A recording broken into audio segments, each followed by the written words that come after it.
And thank you all once again for being here with us this evening on Occult Science Radio. I'm Curtis Davis, aka the Illuminated One. And tonight we have with us the true Illuminated One.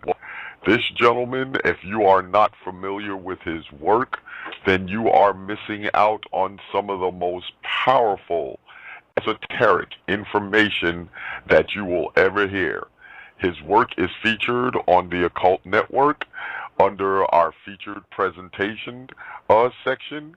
And for those of you who are unaware of who I'm referring to, I'm talking about Santos Bonacci.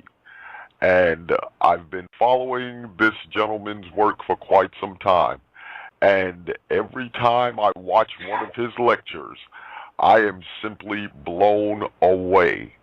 You know, he has taken the science of astrotheology to new heights. I've been doing this a long time, and I have never, ever, in all of my years, seen a master teacher bring astrotheology to light the way this gentleman has. So believe me, this is going to be a very powerful evening, and possibly one of the best interviews I've ever done here on Occult Science Radio.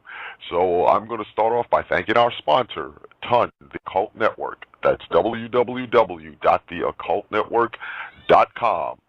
And many people call us the Esoteric HBO or the Esoteric Showtime, and we wear that with a badge of honor.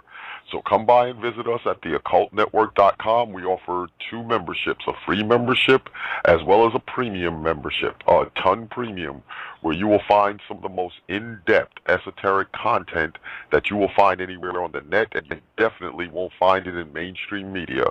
You can also find us on YouTube, Facebook, and Twitter under the Occult Network.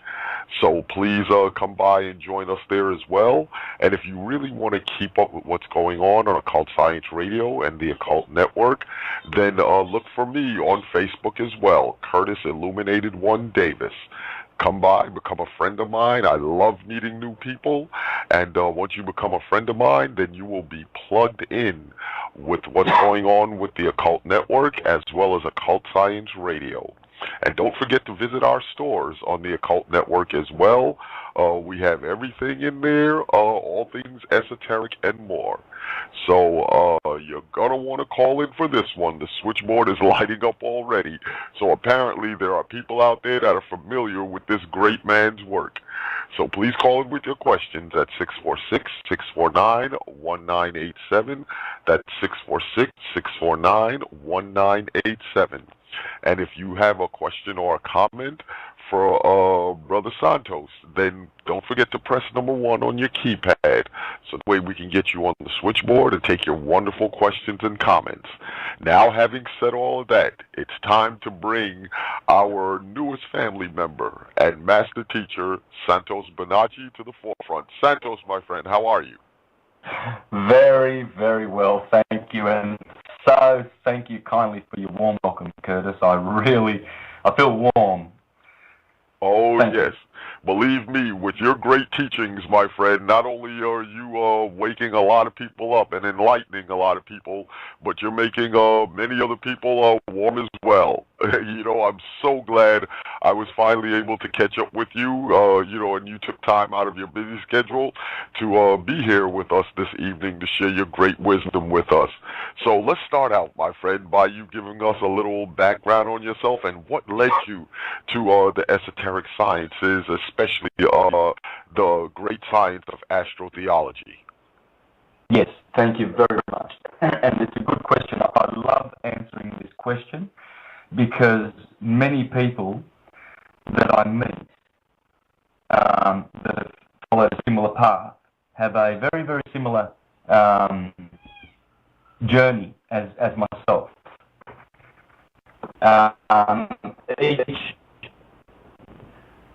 Each person that has expressed that their life has taken a similar path has been through what they call the fictional path, where you do some time, if you like, you do some time believing you have the truth.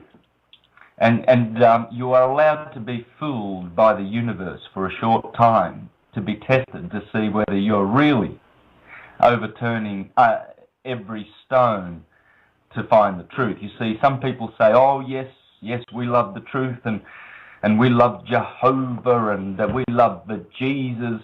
But the moment you try to help them to understand deeper things about their own faith, and the moment you try to introduce scientific research which is verifiable and provable, these people run away. That's true. Now, my path was, I was a Jehovah's Witness, and I did some time. I was brought up a witness from the age of 4, I believe. My mother baptised me a Catholic. She was, they knocked on her door. She'd learned English because she came out from Calabria with her parents in 1956 to Australia. She was 14, didn't know a word of English, so she set about learning English. My father came out in the same year, and he was about 8 years older, but he didn't really learn English, whereas my mum did. So she was called on by the witnesses probably 9 years after she came to this country. So her English was pretty good. And she accepted the Jehovah's Witness faith, so she brought me up as a Jehovah's Witness. By the age of 14, I rejected the faith and went and did all the worldly things, if you like. Chasing the girls and going out with the boys and all of that stuff. So, but none of that satisfied me, and at the age of 18, I decided, well, no, I want to follow the spiritual path. So I gravitated immediately to the Jehovah's Witnesses, thinking, well, I remember that they had some good principles and whatnot, so I think because of past contact, I will go back to them. And I studied the Bible with them and became a Jehovah's Witness. In the meantime, I kept my mind open. I read Immanuel Velikovsky. I read Graham Hancock, Reen Norbergen, Peter Le Mesurier. Guys like this who were out of the box, really. They didn't really conform with consensus reality, consensus science, and consensus beliefs. So they were writing books exposing all of this. One particular book that I read in about 1985, or 83 rather, was a book called Secrets of the Lost Races by Reen Norbergen. And that really tested my faith as a witness, because there he spoke about pre-flood, what they call pre-flood times, where great civilizations and evidence, abundant evidence that we have, that there were great civilizations on this earth before the so-called flood. There was a destruction by water. And then immediately after this flood, there was also a great civilization. And he discussed what's called Occult parts, which are parts that are found, archaeologists find things like the Antikythera mechanism, the Baghdad battery, etc. And these parts don't fit. We're not supposed to be dealing in fine, exquisite electroplating gold, 2 to 40,000 years ago. Because consensus reality, or rather Rome will have us believe that through their fictional religions, the Judeo-Christian paradigm which they have promoted for 2,000 years, they will have us believe that we've only been around for 6,000 years, and that it all started from Adam and Eve, and that it was a mystery who built the pyramids and all these marvellous stone artifacts. And so we are kind of, it's suggested to us really, and forced down our throats, this this kind of new history, which just does not make any sense. There's none of it that makes any sense. So I kept my mind open, but I continued to do the fictional thing, and I believe that Jehovah's Witnesses had the truth. Then I started to, in the early 2000s, I began to become disillusioned and dissatisfied. And in particular, I was very, very dissatisfied. There was no spiritual growing. I was not satisfied spiritually. I just couldn't get enough. You go to the meetings every Sunday and it's like a repetition of last week's meeting. And brothers, we need the reminders from Jehovah so that we shall not leave the path of the truth of Jehovah. For all the others will perish at Armageddon. They will perish. The Baptists, the Mormons, they were condemning everyone. The Catholic Church. And, it seemed right. I thought, yeah, well, look, here I am. I'm cozy and snug in the true religion. But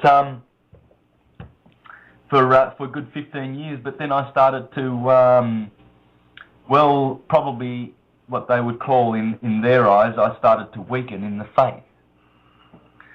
And I stopped going altogether in 2005 to the meetings, and I sort of went through a bit of limbo. And then in 2007 I read a book by Andrew Carrington Hitchcock called The Church of Satan, dealing with the Rothschilds and the fact that they claim to possess this earth, which in one sense they do. They control. They have a good controlling part of it, put it that way. Oh, yes, they do. Yeah. And but because they're in bed since 1823, they struck a deal with the Vatican down in Naples, and since then they've sort of run the Vatican money. So they're in bed with that lot, and that opened my eyes, that book, and I started reading books. I've ordered probably about $40,000 to $50,000 worth of books in the last 3 years, and probably about $5,000 to $10,000 worth of videos. I would buy originals of Esoteric Agenda, The Money Masters, The Ring of Power, Zeitgeist, Hijacking Humanity, The God Who Wasn't There. So I didn't rip them off. I bought originals, you see. Yeah, and because I wanted to have this, I wanted to have the complete library, and I do. And thankfully I had a good knowledge. I'm a musician, so I have one of the 7 liberal arts down pat. I was an amateur astronomer for all my life.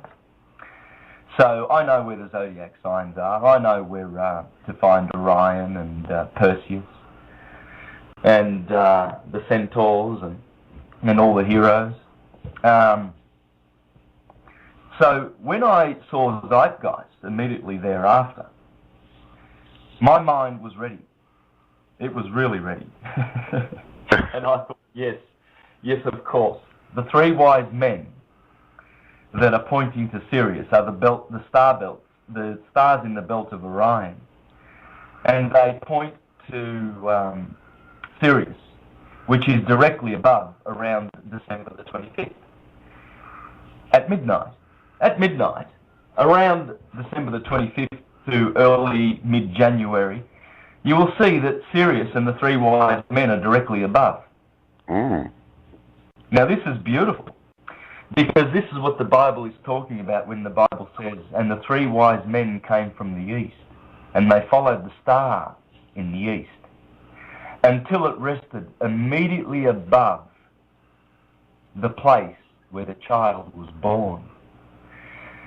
So that would be December the 25th, the birthday of the child. The sun is a child. It always has been. It always has been the birth of the sun. The death was 3 days before, on December the 21st, the shortest day of the year. So, what does it mean that the star rested upon the manger, or the cave, directly directly above where the child was staying.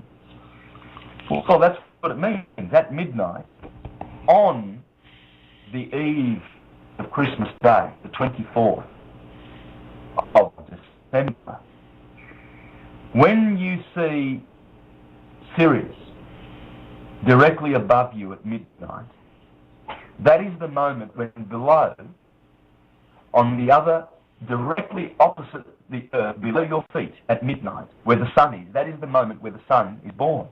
And a new year begins. So the sun thereafter has to climb out of the sign of Capricorn in midwinter. And it is persecuted by the planet that rules Capricorn, Saturn. Saturn is Satan. So look, let me come back to this because this is the beautiful story. I will come back to this very point where the sun, the S-U-N and the S-O-N begins his journey. Now, when Zeitgeist, and they, believe you me, were just scratching the surface with their little video, when they went through their 20 or 30 minutes of astrotheology, and then they did a number on the 9/11 inside job. And I think it's just a wonderful video. I'm so thankful for Zeitgeist. I'm so thankful for that video. Now, and I bought many copies of that and distributed it far and wide. My eyes were opened immediately because I knew the stars and I knew that they were dead on the money. And then I saw this video debunking Zeitgeist, and there was this buffoon who has wasted probably many years of his life as a spiritually blind buffoon leading more blind buffoons to prove that Zeitgeist was debunked. Now, this enraged me so much that I thought, rightio, I understand what's going on now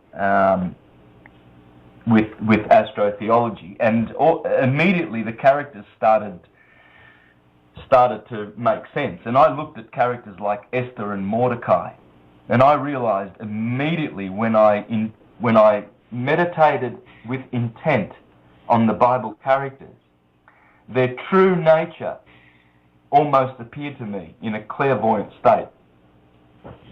And I saw Esther as Astarte, the goddess for Easter in the east. And of course that's where Medo-Persia is. She ruled with was it Asabat? No, that's Syrian, who was the king. Nonetheless, she was the co-ruler with the king of Medo-Persia. And she was Jewish, and her name was Esther, and that's in the east. And her best friend, Mordecai, well, that would be Marduk. So you see, Astarte and Marduk, they were the goddess, the supreme goddess and god of the Babylonians. And they found their way in the Jewish repertoire.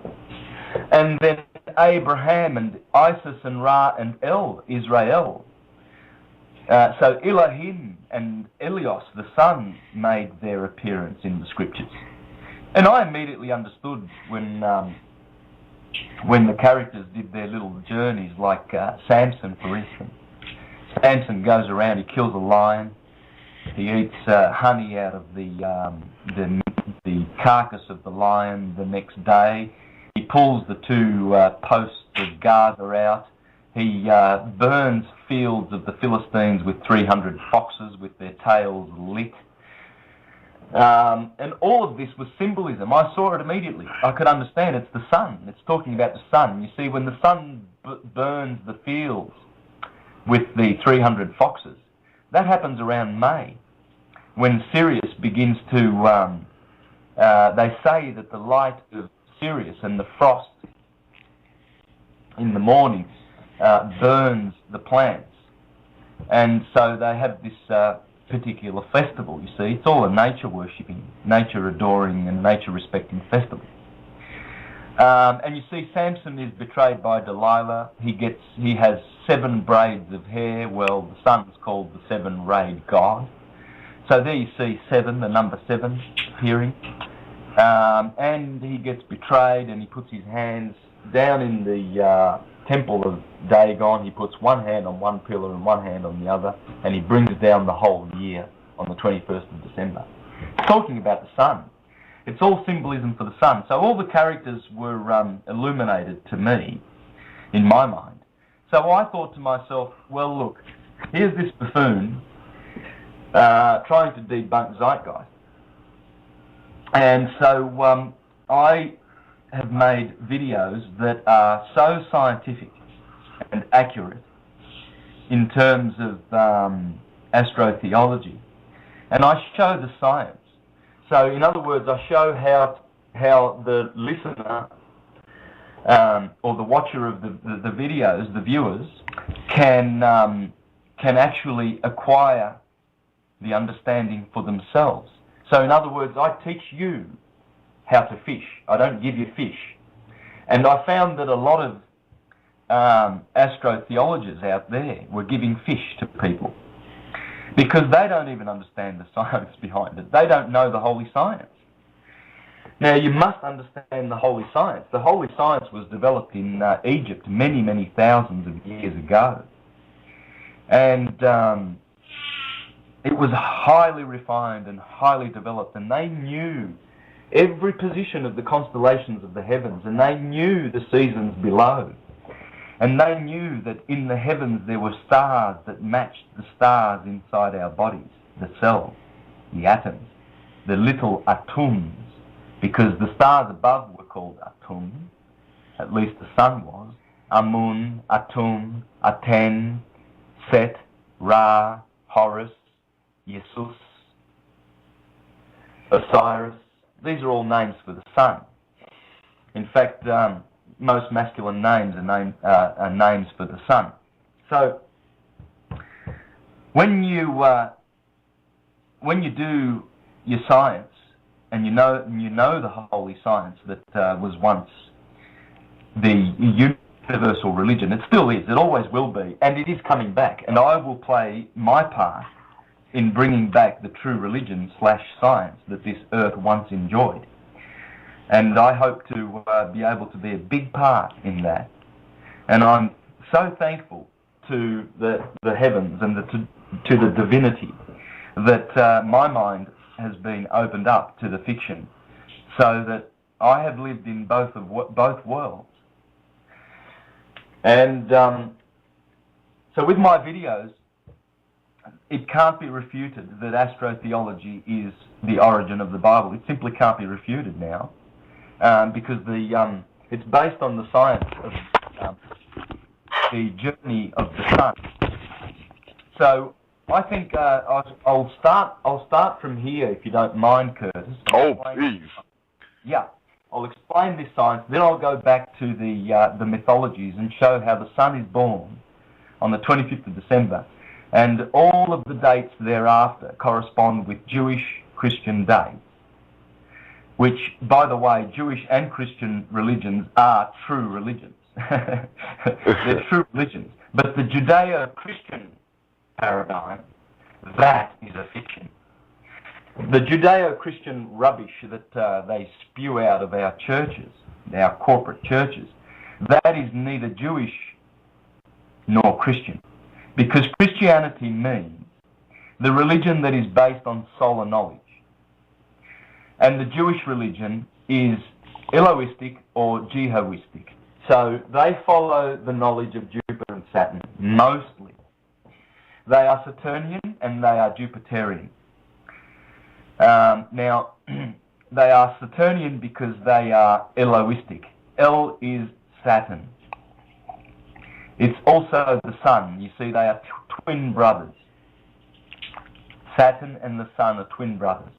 One is the ruler of electricity in the solar system, and the other is the ruler of magnetism.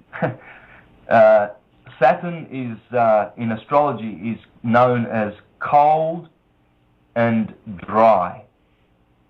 That is the antithesis of heat and moisture. Those four polarities give us, heat and moisture give us generation and birth and growth.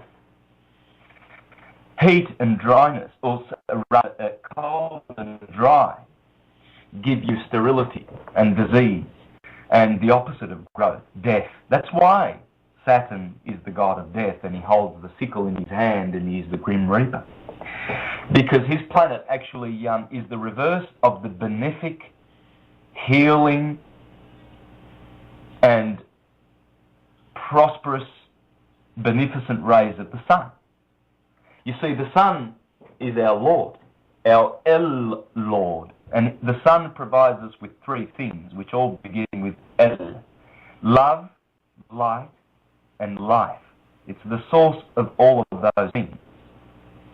So when the rays of the sun bathe us, every atom of our body rejoices.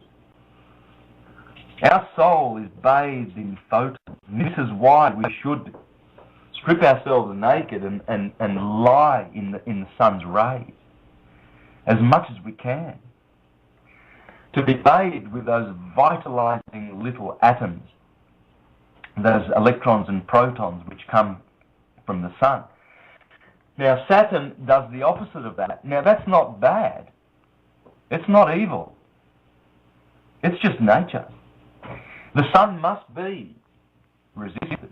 The sun's beneficent rays and forces must be reacted against because of the duality universe that we partake of in our fleshly bodies, even though it is a unity universe, which when we acquire this knowledge, we actually step into the higher consciousness, the higher mind, and we begin to understand that nature of ours, the unity nature and the duality nature. So the sun does its part. It keeps the life forces going in our solar system, and we continue to awaken every morning with the beneficent rays of the sun, and then at night Saturn rules and takes over. We go to sleep, we go within, we dream, we do subconscious things rather than conscious things. The sun is the lord of consciousness and Saturn is the lord of unconsciousness. The sun is the lord of the eyesight. As Plato said, that the sight cannot be activated without the third thing. The third thing is the sun. Whereas the hearing is direct. So Saturn does not need to be activated in any particular way. We just hear by the grace of Saturn. It rules that particular sense. And therefore we wear earrings on our ears because we're reminded to hear the wisdom of Saturn. Because even though Saturn represents many negative things, Saturn also is the life saver. Because we must go through the rings of Saturn, out of the sign of Capricorn, in order to leave this solar system, which is our destiny. You see, humans are in the middle kingdom where their destiny is now to look up at the stars with their eyes and contemplate what their true nature is. You see, in the Holy Scriptures, in the Psalms, it says, David says, when I look up and behold the star-lit night and the glory and the works of your hands, I rejoice. Because when you look up, you can only see one thing. You can only see celestial bodies. And those bodies are the physical components of the spirits that are inside those bodies and the psyches and the minds of those entities, those archangels. They are simply higher order creatures than we. But it is through those that our souls must go through in order to go back to cause. So we begin to learn this as humans, because we look up and notice them. No animals notice the stars. They can't. They cannot contemplate the stars. There is not an animal, not a chimpanzee, or a bovine, or an equine, or a canine, or a feline, or any animal that looks up and says, look at those stars. Now what are they? Only the human can do this. And I don't like to use the word human because, well, human being in legal terms is a beast, because they consider us as beasts. But we are wonderful divine creatures. And when we notice the stars, then we begin to realize, and we must learn the science of the stars, because that's where we have to go. We are young stars, and for this reason we call our children youngsters, because that's what they are. And in our language we will find that the truth of our religion, which is the religion of the stars. This is why we go to a pastor to learn about God, because he is standing for the stars. That's what pastor means. A star teacher. Minister, a teacher of the moon and the stars. Elder, a teacher of El. El is Saturn, and Saturn has the highest of the laws, because Saturn takes 30 years to do a revolution, an orbit. Therefore, he gets rulership of all the visible wanderers of our solar system, and there are 7: the Sun and the Moon, Saturn, Jupiter, Mars, Venus, and Mercury. They are the 7 Elohim, and we can see those with our eyes. Therefore, out of those 7, Saturn, the one who takes 30 years to orbit, he gets the top position. He's the boss. But of course, Jupiter is Zeus, and he takes 12 years. Now, in the mythologies, he took over from his father. In fact, he castrated his father, just like his father castrated his father, Uranus, which is the 8th planet, the 8th sphere, and Uranus means the heavens. So once we go out of the rings of Saturn, we go back to the heavens. So we need to go through these orbs. These 7 orbs relate to the 7 chakras, the 7 latent powers that we have been given to activate. We've been given these 7 powers, the chakras, and we have been asked to, when we're ready, to activate these 7 chakras. Now, most people don't even have the bottom chakras activated. They're living way down in the bottom chakra, which is called Sodom. And the next chakra is Gomorrah.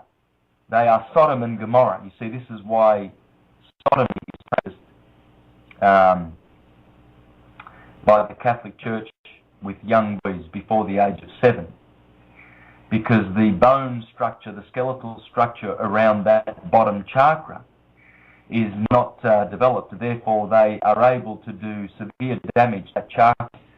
And severe damage, not irreparable damage, but definitely a lot of trauma to these young boys. Now, we can get back to that, but let's go. That's a tangent. I don't want to go down there. But this chakra, Sodom, is where the people of Sodom and Gomorrah are living. That's the people of the world. Yeah, that's the people who love their investment portfolios and their careers and that corporate ladder, and we're keeping up with the Joneses, and we're yuppies.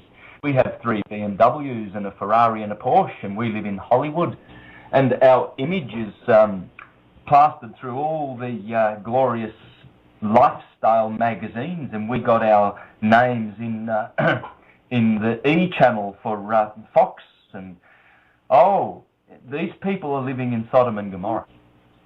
They are living in what's known to Plato and all the philosophers as hell on earth, because they still don't understand that these material illusions mean nothing.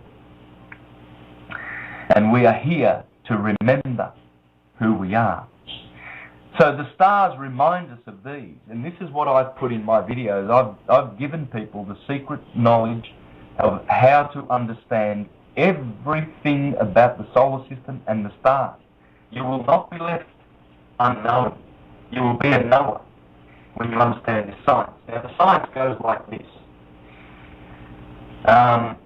if you have a look at a globe of the Earth, you will notice the globe is divided between two hemispheres by an equator. And above that equator, 23.5 degrees, is the Tropic of Cancer. And below the equator, 23.5 degrees, is the Tropic of Capricorn. And you'll notice in some older maps a sine wave. You will notice the path, they scribe the invisible path of the sun through the ecliptic. See, where the sun goes through the zodiac sign, that's called the ecliptic. And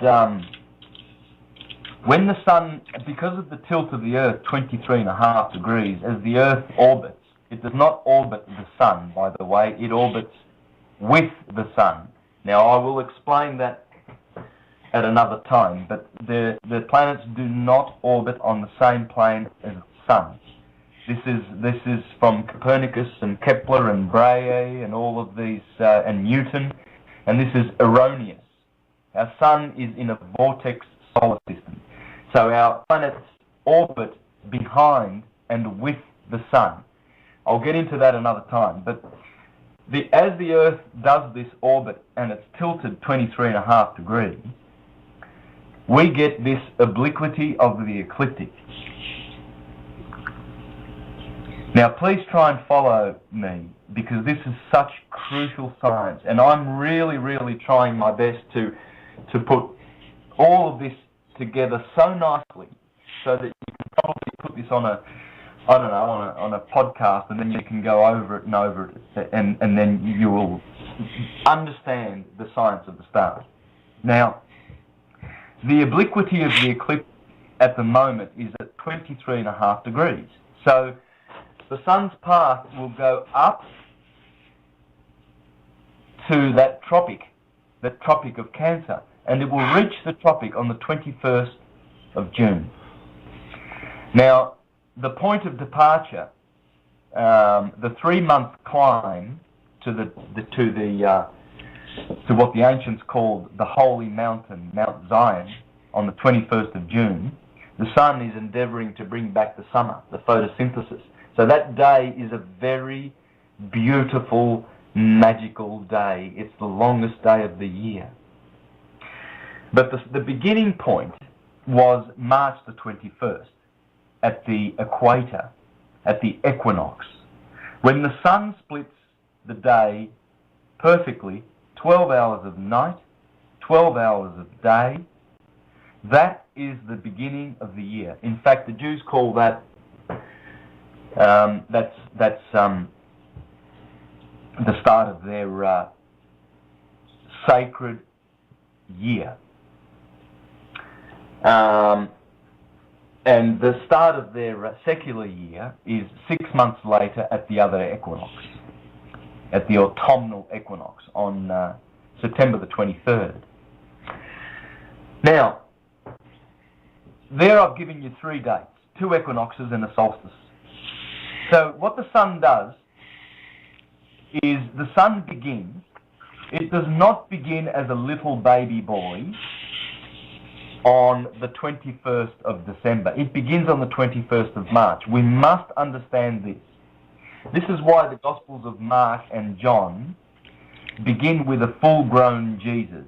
They do not begin with a nativity scene of Jesus in the manger, because Mark and John take their starting points from March the 21st, the equinox, whereas Matthew and Luke begin with December the 21st, when the son is born in a manger, and he's a little boy, and then he's 12, and then he's 30, and he begins his ministry.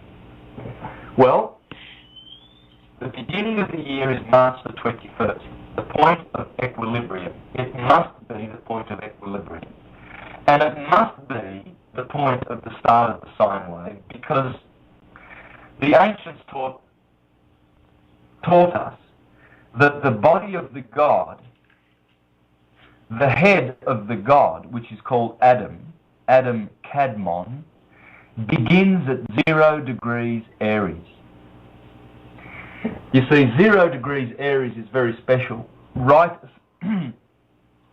ascension also begins at 0 degrees Aries, and the head of Adam Kadmon, the man in the sky, the God in the sky, begins at that point, and it runs right around the zodiacal wheel, and it finishes with the 2 feet resting on the back of the head in the sign of Pisces.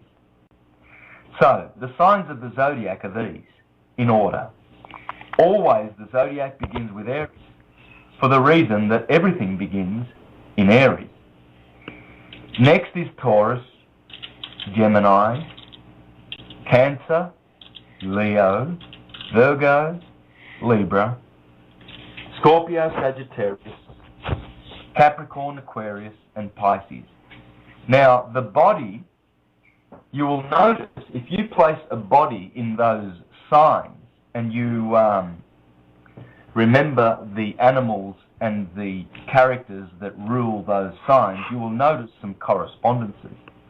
Aries is the 2-horned ram that is in the head. Taurus is the 2-horned bull that is in the throat, mouth, and neck of the god and the human being. Gemini, the twins, are the 2 arms and hands and the 2 lungs. Cancer is the chest, Leo is the heart, Virgo is the belly. Wow. Yes, it is wow. It is wow. It's hiding there, and there's tens and tens of more layers to this.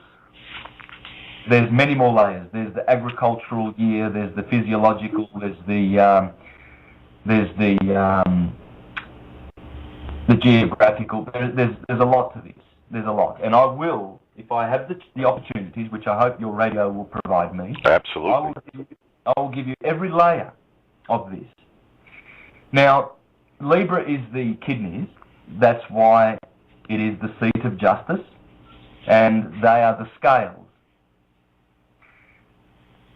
Now, the scales are there, as I will show you, for a very good reason. Every sign is there for a good reason. Following Libra is Scorpio. Scorpio is the generative area of the human being, of Adam Kadmon. And this is where the generation occurs. Both in both genders. The male inseminates, and the woman is the generator. She is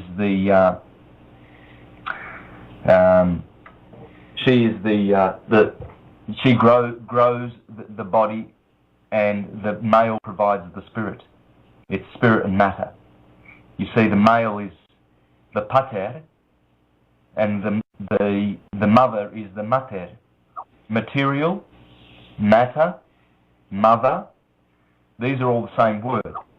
Pater, father, spirit, pattern, these are all the same word. You see, in the universe there are patterns and matter. So the spiritual patterns inscribe themselves on the matter.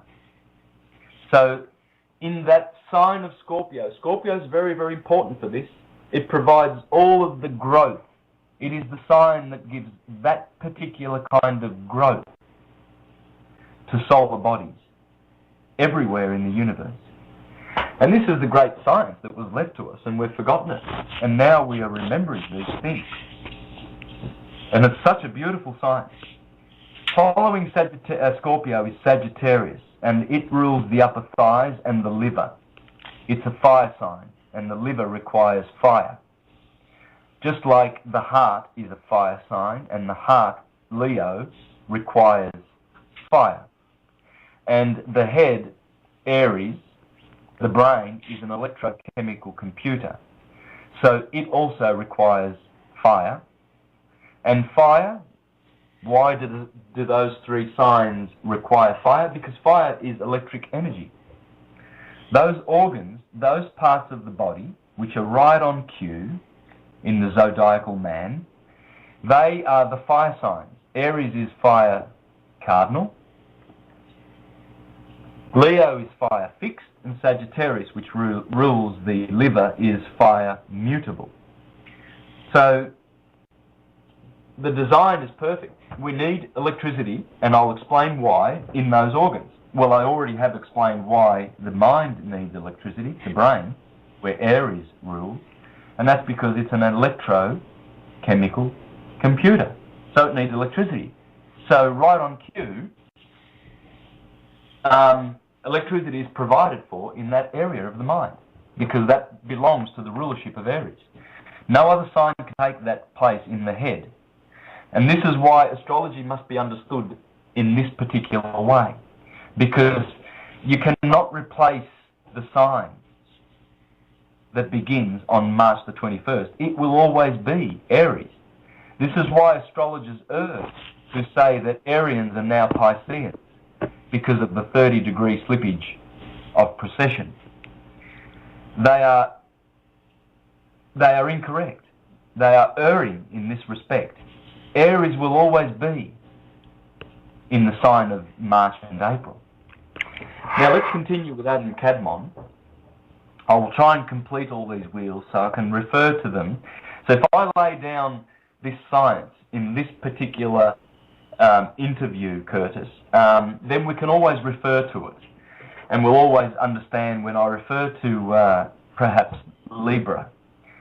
People will always now associate it with kidneys because they know that in the body, that's where Libra is. It has that rulership.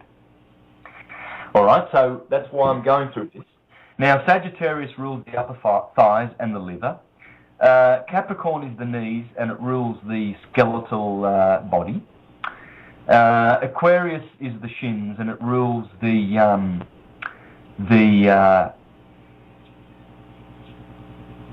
blood, the circulation, and it rules it together with Leo. It's the opposite sign of Leo, in fact. As we enter the age of Aquarius, we are also entering the age of Leo, and that rules the heart and the circulation, those two signs.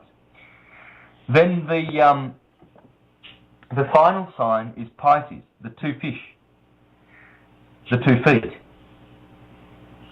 So let's have a quick look again at this Adam Kadmon, and let's see the correspondences of the macrocosm with the microcosm. What I've just showed you is the macrocosm, the signs of the zodiac, and the microcosm, the parts of the body which correspond to those parts of signs of the zodiac. Now, the two horned animals are in the head and neck. The twins are in the arms. Now, we live in a Roman-controlled world which has encouraged the use of the right hand, dexterity, over the use of the left hand. They have discouraged the use of the sinister hand, the sinister arm. You see, what they do is people who are left-handed are strongly encouraged to stop it in school and get over to the right hand, because you shouldn't be left-handed. Well, in the Western world, they've been doing this for thousands of years now. Because the left hand, the sinister hand, is ruled by Castor. And Pollux, his divine brother, is the right hand, you see. In their way of thinking, they want the right hand to be well, it's male. It's the male because it's ruled by the left hemisphere of the brain, and the left hemisphere is masculine. It's male, and the right brain is feminine. It's the yin, whereas the left brain is masculine. This is why there has been, and this is why Gemini rules the arms.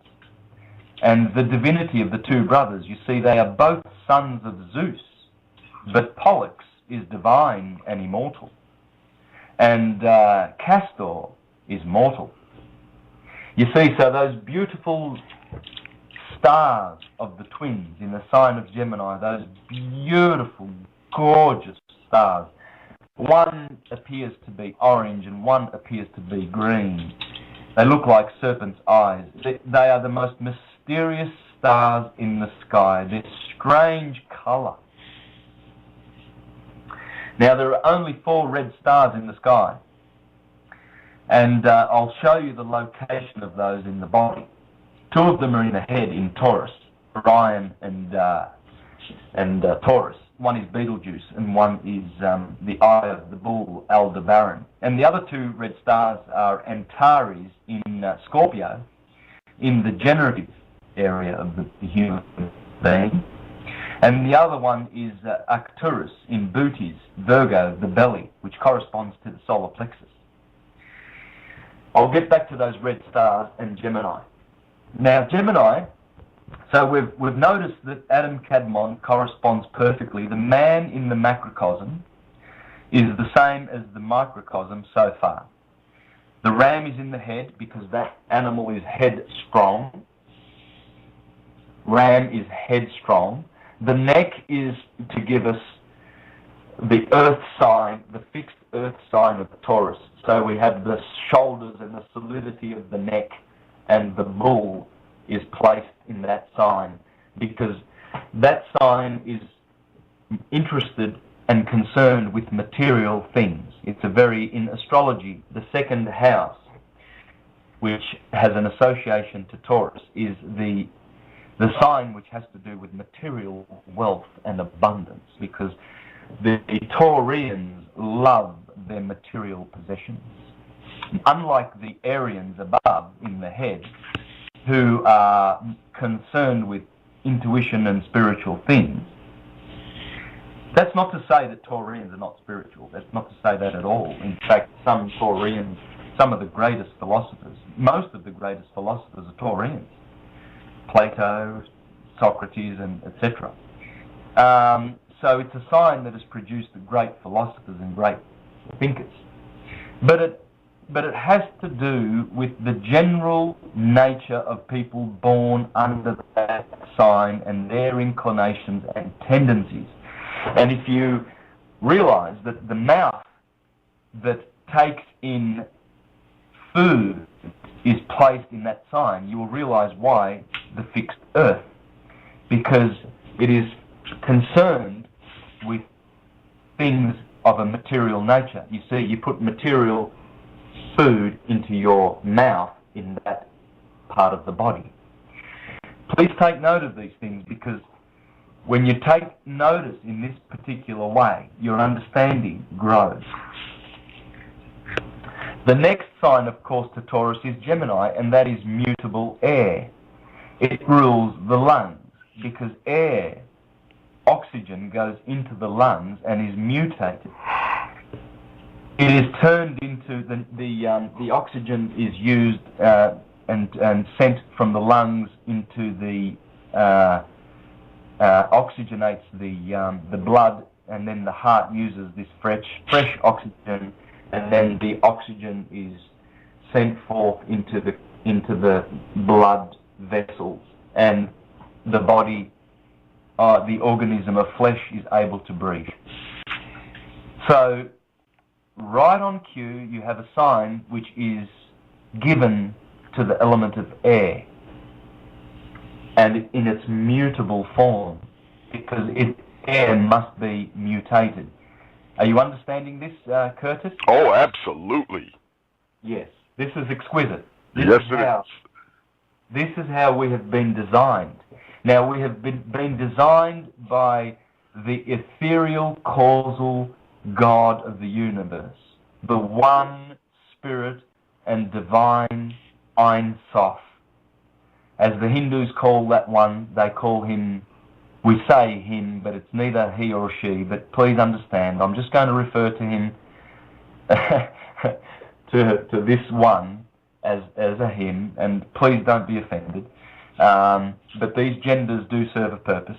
Anyway, the Ein Sof, the Hindus call that one Anama, and they put the A, the letter A, as we do in the words agnostic, apolitical,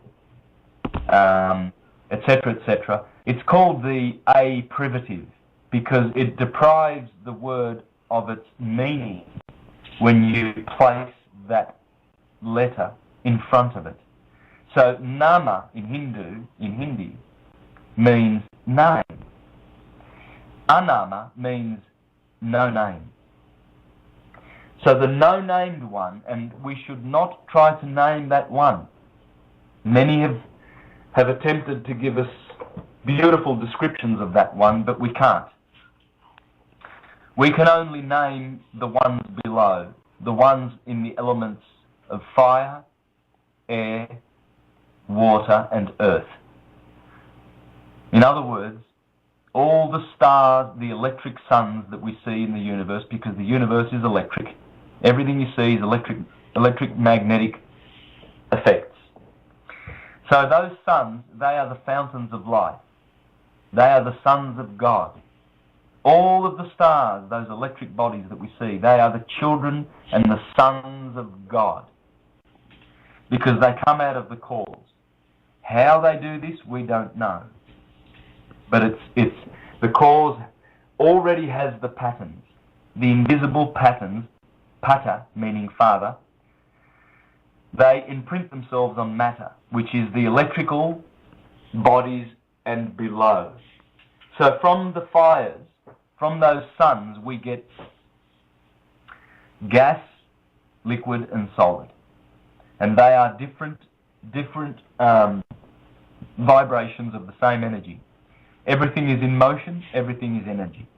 Now I'm gonna give you some beautiful science too, but I want to go back to Gemini, and the next sign of the macrocosm is Cancer. Cancer is cardinal water. Cardinal water is very important because out of that sign is the breast, and the mother feeds her children from that cardinal water. That's the milk. But she generates her children from the fixed water in Scorpio. That's her womb. See, generation happens in water. Water is magnetism. Remember I said electricity is fire. So fire is being provided in the head, Aries, for our electrochemical computer.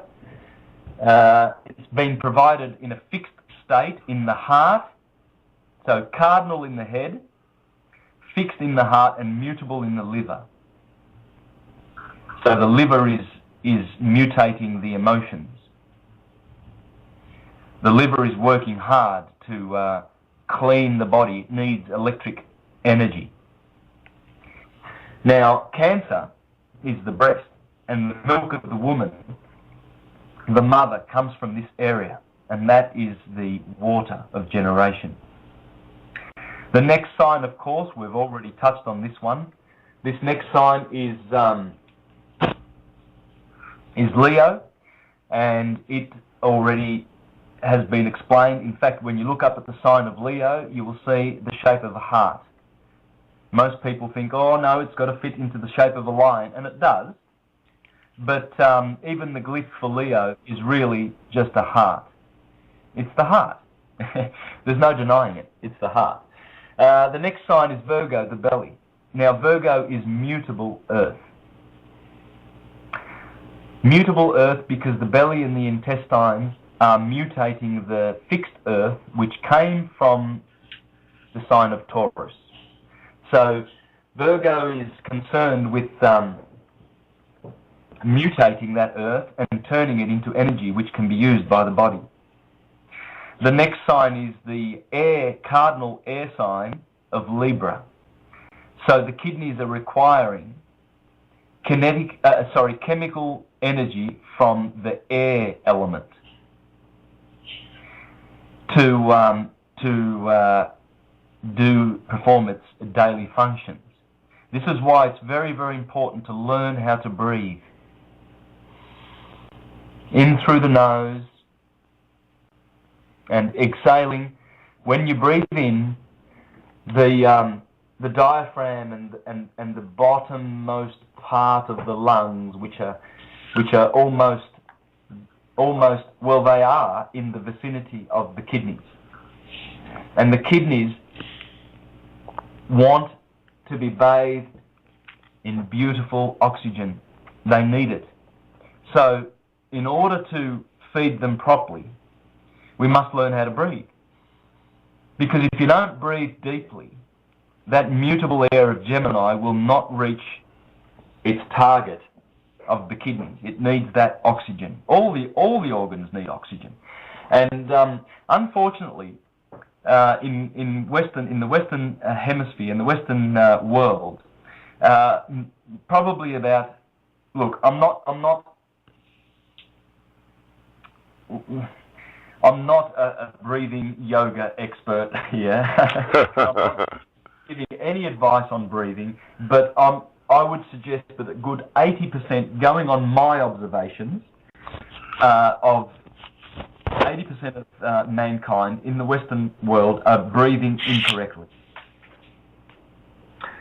They're not breathing properly. I can see it. I walk past people. All I have to do is just walk past people and look at the way they are breathing, and I can tell that they are breathing in a very, very shallow manner, and it's very, very unhealthy.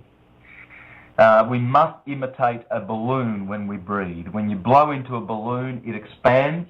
When you take the air out of the balloon, it contracts. And we must do the same thing. When we breathe in through the nose, we should feel our body expanding all the way down to the feet. And then exhaling, and the stomach goes in.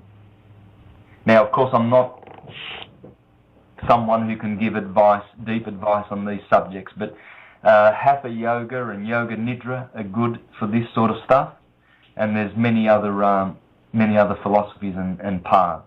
They are all paths dealing with the same science. Hinduism, Buddhism, Hermeticism, Christianity, Judaism, they are all saying the same thing, the same science, and I'm proving this in my videos. I'm syncretizing all of these paths and showing their commonality so that we can be united as a family once again and speak the same language. Because what I'm saying to you today, I could easily tell you in the Italian language because I speak Italian. I could tell you the same things in Spanish because I speak Spanish. But what they are just languages. You can say the same thing in any language. And that's why you can say these things using the Christian modality. I can teach this wisdom using Christianity as its sole basis. I can teach this using Hermeticism, just and ignoring Christianity. So, because this is the one and only science. Astrology is the mother of all the sciences, and unfortunately, many of the astrotheologists have failed to see the importance of this. Some have pointed to its importance, but they don't really understand the science and how it works. So this is why I've endeavoured to make a complete scientific one-stop shop in my videos where you can just understand a little bit about all of these sciences and how they interrelate, and begin to notice the oneness and the interrelatedness of all things. So we haven't finished the Adam Kadmon man. I hope you don't mind me going on these little tangents. Oh, please, my friend. By all means. Yeah, thank you, Curtis. I really appreciate you giving me so much leeway to just to continue to talk. Thank you. You're welcome. So Sagittarius, after that is Aquarius, which rules the which rules Capricorn, which rules the skeletal body, and that is a sign of cardinal Earth.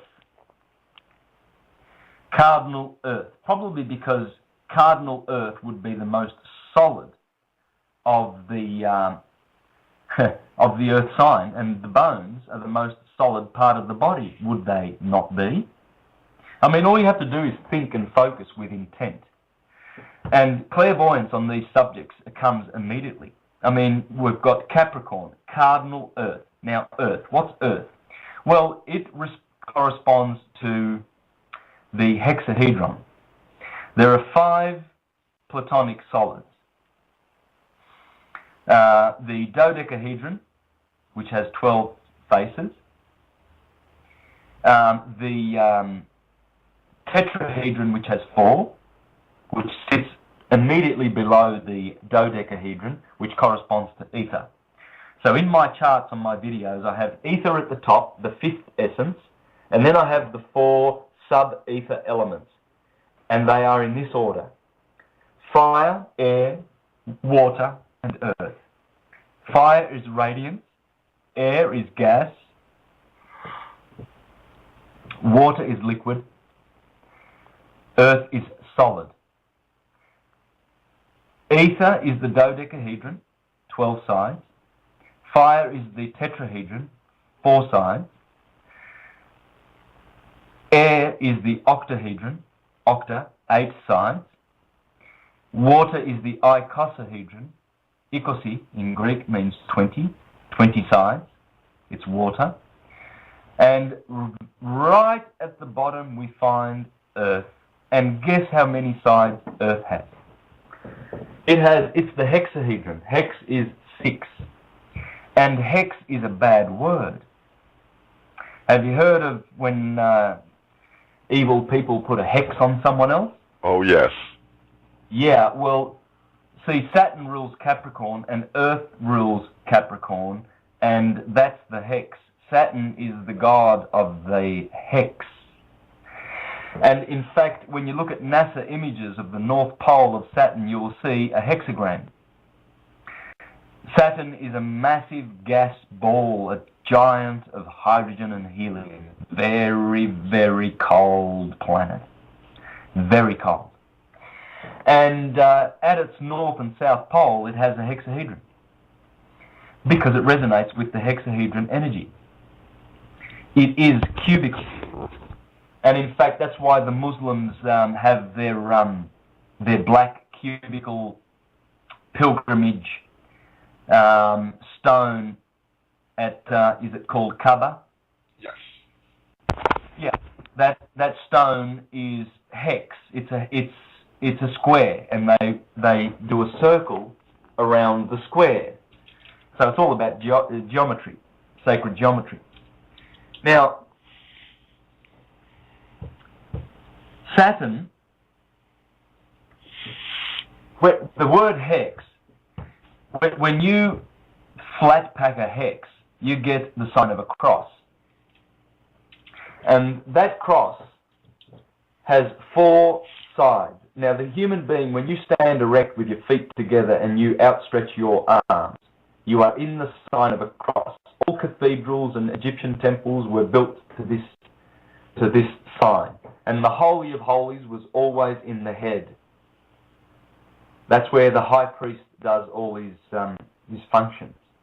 Now, this hex is the hex of matter. We have been hexed with bodies that resemble the sign of a cross, and which are made up of the 4 elements of fire, earth, air, and water. So that is the hex. And this number 4, you see, the numbers 2, 4, and 6 have in Pythagorean numerology, they have very, very bad connotations. The number 2 was to be despised. In fact, Pythagoras would spit on the ground every time the number 2 was mentioned. 4 is a number of evil.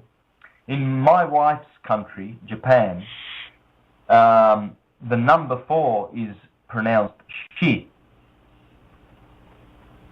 Shi is the word death in Japanese. So Japanese, they avoid the number 4. They avoid it like the plague. In fact, where my wife comes from in northern Japan, she comes from a town called Hachinohe. And Hachi means 8. And I believe there are 8 or 9 or 10 towns, and they've all been named 1. Ichinohe is number 1. Nihe is number 2. Ninohe is number 2. Sannohe is number 3. And my wife's town, where she was born, is Hachinohe, number 8. Now, there is no number 4. They go from 3 to 5. Because they avoid the number 4. There is no Shinohe. No one would live in that town if they called that town Shinohe, because that would be the town of death. So they avoid that number like we avoid the number 13. And that is because when the human being is outstretched, he has 4 points. And those 4 points are the 4 of the evil number of 4. And 6 also is the number of evil because it's 666, carbon. 6 protons, 6 neutrons, 6 electrons. And we are carbon organisms. This is the number of the beast, the number of man. So this is why those even numbers, which are feminine, odd numbers are masculine, this is why they are cursed. In occultism, they're not cursed. That's why they are considered to have very, very powerful negative attributes. So whereas 1 is the number of the oneness, and oneness is purity, and everything springs from the 1, then the next masculine number is 3, and that is the triangle, the equilateral triangle, which are the 3 points of the Godhead, the Father, the Son, and the Holy Spirit. Thought, speech, and action. And then, of course, 5 also has its is a number of perfection, because it in occultism has to do with the 5 points of nature: the seed, the fruit, the seed, the flower, the fruit. The seed, the bud, the flower, the fruit, the seed. So every fruit has 5 stages, and the human being has 5 points in reality, because the head forms the 5th point, and the pentagram. Inside the pentagram, which is in our DNA, imprinted on our DNA, are all kinds of Fibonacci ratios which come from the pentagram. So 5 is the number of Phi and Fibonacci, and the golden section. And this is why, and then 7 is also the beautiful number of perfection in nature. And the Jews say that 7 is the glorious masculine number of perfection, because nature is perfected in that number. And then, of course, 9 is the perfect number. It can be divided by 3, it can be divided by 1, and it is corresponds with the 9 heavens, and it is the number of perfection. So now we go back to Capricorn, and we learn that it is cardinal Earth. So this is the reason why I gave you a little bit of that information about numbers, because the hex Earth is in the knees, because it has rulership over the bones. Aquarius is the next sign, and it is fixed air. So it is the air that is the oxygen that is in the blood circulation. And then, of course, Pisces is mutable water.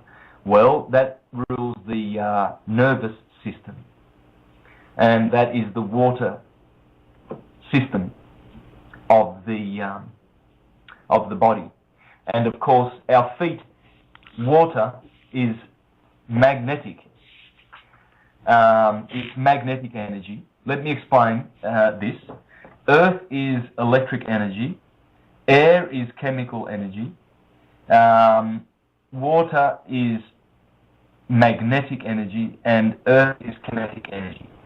So the water in the feet of Pisces, the mutable water in our feet, is actually connecting with the kinetic energy of the earth in the ground that we are walking on.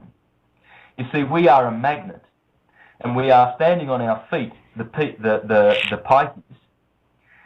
for a reason, because that is the magnetic connection to the kinetic earth, whereas our heads have electric Aries at the very, very top, which connects to the chemical energy of the gaseous air above our heads. So everything in this science makes sense. And this is why people who hastily poo-poo astrology because they were told that it's from the devil at church, or these academic types who tell you that, astrology is a pseudo-science. There's no scientific basis for its tenets. Well, there is. And I'm here to show people that there is. It's pure science. Now, if people are looking for good literature, I do have a book list, and that's on the website, which people can learn all of this science. And you're welcome to email me at contact@universaltruthschool.com. Contact at universaltruthschool.com, and I'll be more than happy to recommend any particular book about any particular subject here. Now, did you want me to have a little bit of a pause, or do you want to ask any question before I go on with the mythology side of this, Curtis? Oh, please, go, by all means, go ahead. I don't want to disturb your momentum, because, I mean, this is good. I would hate to break your momentum, so by all means, my friend, continue. Thank you very much. And look, I appreciate the style of...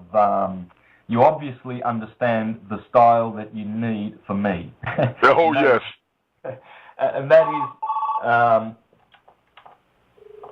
that is to listen intently. I can hear you listening, and if you're listening, your listeners will be listening. Oh, yes. So you're leading by example. You have to lead by example. I find that too many interviewers do not understand the style of the interviewee, and they really do damage to that 1 hour window of opportunity that they have to be able to let that person go and get the message across. Now, that's not to say that some interviewees need to be asked a question every 2 or 3 minutes, because you have to understand the style. My style is, if I'm let go, I can get a lot more out.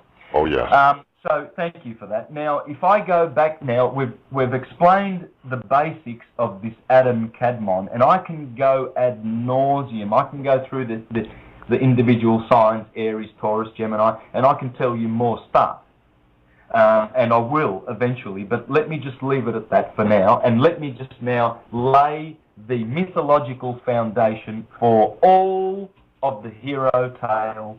I'm going to show you how to understand Cinderella and Prince Charming, Little Red Riding Hood, Snow White and the Seven Dwarfs, King Arthur and the Round Table, Jesus Christ and his 12, Roland and his 12, Jason and his 12 journeys, Hercules and his 12 labours, Israel and his 12 tribes, his 12 sons, the 12 judges of Israel, the 12 pillars of the temple of my God, the 12 trees that are in the garden of God in the paradise.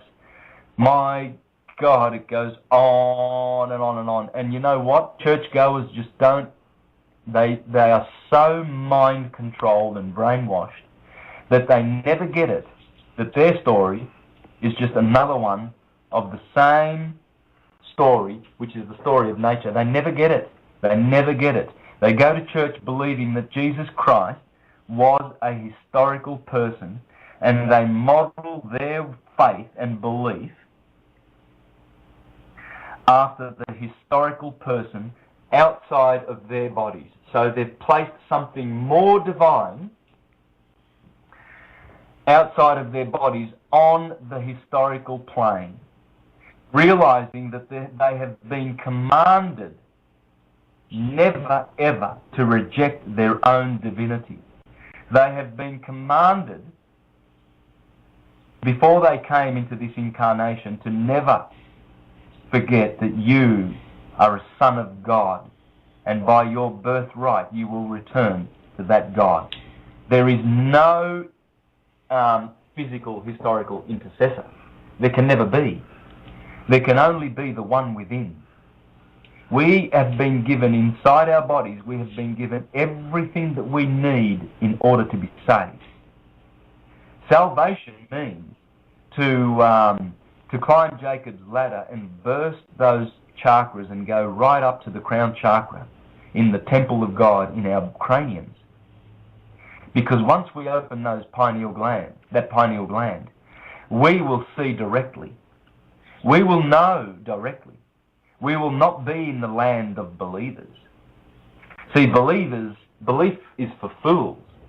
Oh, I believe that Jesus was a Galilean, therefore he was a Gaul, therefore he was white. Oh, I believe that Jesus was a Jew, therefore he was black. Oh, he was a Nazarite. No, he was an Israelite. He was a Jew, he came from David. And we get all these stories. Well, he's everything, because the hero is you and I.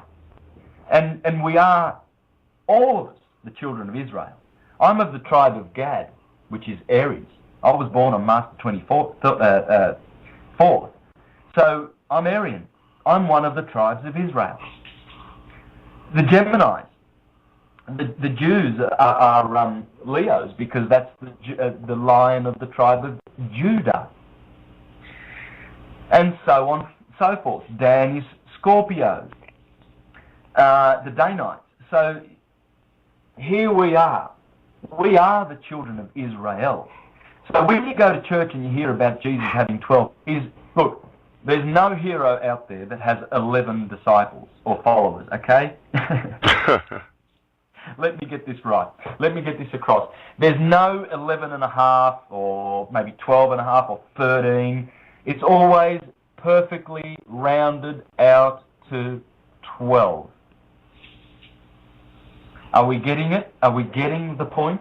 Are we being sort of pointed and prompted to look for something that we are not looking at, that is obvious, that is supposed to be obvious?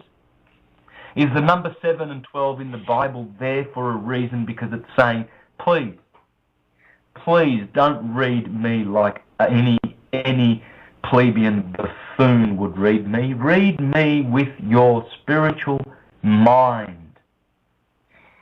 Understand what is written in these pages. Understand that this is the language of the stars. It's all astrotheology. It has to be. It can't be the language of a fiction. It can't be a language that is revealed by how do they call their theocratic god, these Judeo-Christians? They call him an interventionalist god. He sort of jumps in and goes, oh, here we go, I'm going to destroy Sodom and Gomorrah. Bang! Whoops, hang on a minute. Noah, build an ark, I'm intervening. I'm going to bring in a flood. You know, I mean, this is buffoonery. This is buffoonery at its best. And the clowns that are teaching this rubbish are the priests and the clergy. And they put themselves on this platform and they condemn themselves more and more and more to the life of hell that they are living in this world by teaching these blasphemies and stupidities to people who are looking, some sincerely are looking, really, to find the truth of this mystery, this Maya, this illusion of the material world, and how to understand the reality, how it truly is. And unfortunately, these clever elites who fund these corporate Christian churches. They are very, very clever in deceiving mankind and giving them a false Messiah. They are, in fact, the Christ that the Bible talks about. The Bible says that the Antichrist would stand up at the time of the end. Well, the time of the end is the age of Pisces, and the Antichrist is the Judeo-Christian system, which has polluted the minds of many, many, many people, even secular people. When you start telling people that there's no proof that a historical Jesus ever lived, even they are so mind-controlled that they can't grasp the fact that they've been lied to. And I've proven in my videos that there is no such thing. The hero always has 12 disciples, 12 apostles, 12 this, 12 that, 12 labours. So Jesus is no different. Now, the mythologies of all time always begin in either Aries on the equinox or the solstice. Now, today I'm going to begin with December the 21st and the hero being born on the 25th. Now, I said to you before, Curtis, how on New Year's Day, from the 25th of December to New Year's Day, there's 8 days, right? Oh, yes. From the 24th, actually, New Year's Eve, when the sun is born. The sun is born at midnight on the crossover of the 24th to the 25th. This is very important that listeners understand this. Very, very important. Now, the sun is a little child because it is the lowest in the sky. It has hit the winter solstice. And Sagittarius, the guy with the arrow, the last day of Sagittarius is the 21st of December. So the sun, figuratively, gets the arrow. Jesus gets a spear in the side. Jesus gets a nail in the foot. Hercules gets it in the heel. The Achilles heel, the weakness of the god, it's always there. Because that, figuratively, symbolically, the 21st of December,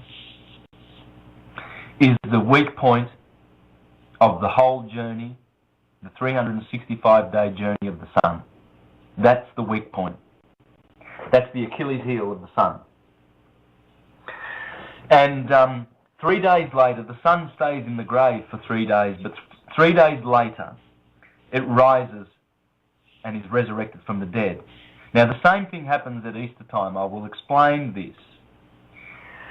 Exactly the same thing happens, but this crucifixion of the sun is the worst, because here the sun has gone down to winter, whereas in the sign of the Lamb, where the Gospels of Mark and John begin, the sun has actually exalted. In fact, in astrology, Aries is the sign of the exaltation of the sun. The opposite of Aries is Libra. That's the detriment of the sun in astrology. And Leo is the rejoicing of the sun, and its opposite, Aquarius, is the detriment of the sun. So you see, when this reenactment of the sun's death and resurrection happens in the sign of Aries on March the 21st through the 25th of March, this is more of a rejoicing time. People rejoice because now there's the blossom, now there's the spring, now there's the beautiful beginning season. So it's two different kinds of mental state that we are in when we are celebrating the solstices and equinoxes. We have a different reverence for the cycle. See, down there in December, on Christmas Day, we have, we rejoice. We give gifts to people that we put under the Christmas tree, and we connect with our families. But it's not as happy as Easter. Easter is, woo! Hot cross buns and rabbits and bunnies and Easter eggs, and it's a different rejoicing. But they are the same thing.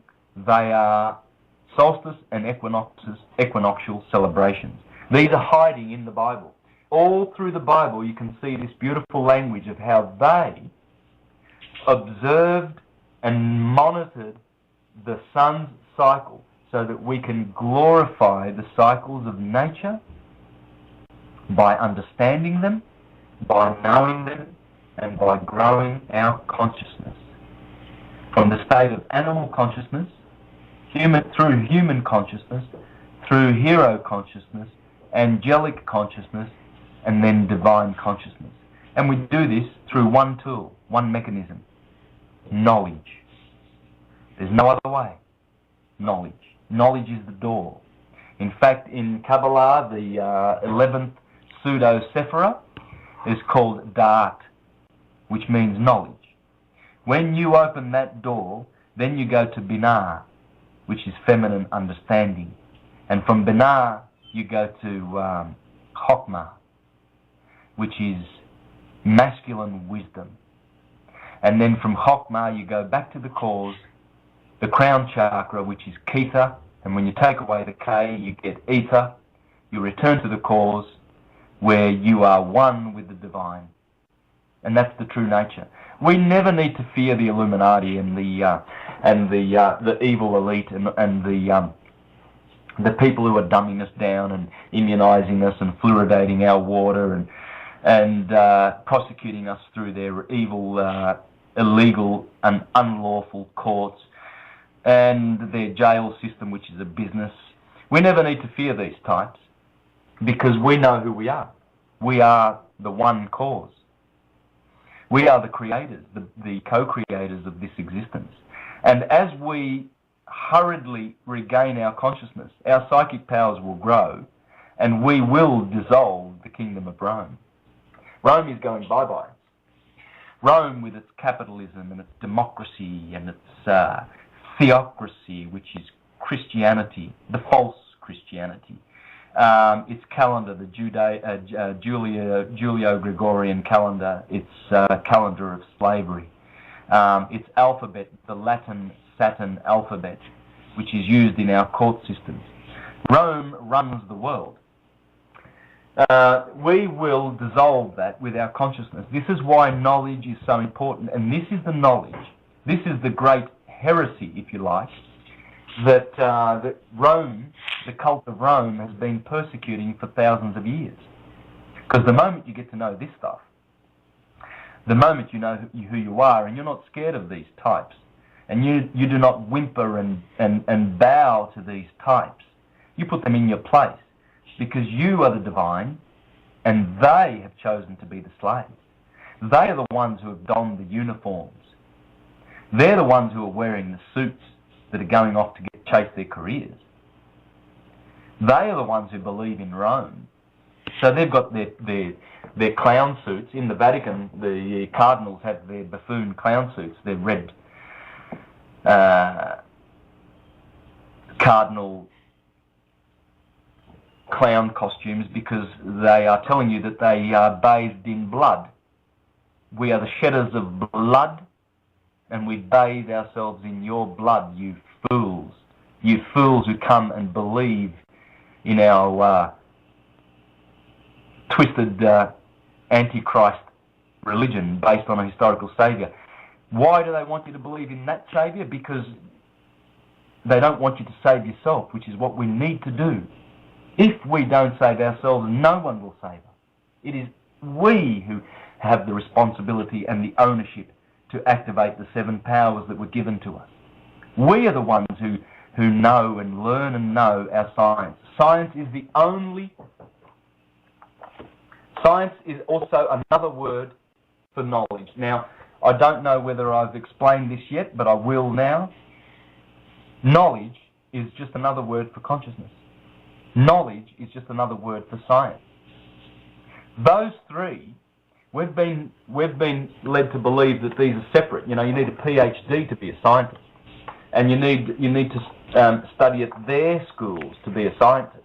Well, the amount of erroneous stuff that they're teaching, it's just ridiculous. So they will never have this direct knowledge. One must study these wheels of nature and understand their basic fundamental nature in order to have direct knowledge. So when we go back to the theologies, we learn that the sun begins its journey there. Now, what happens is that sun,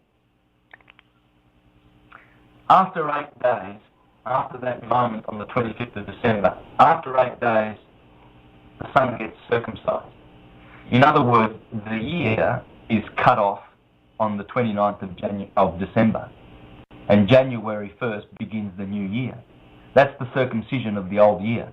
This is why in the Bible it says that the Jews were to circumcise their sons on the 8th day, because the sun does it.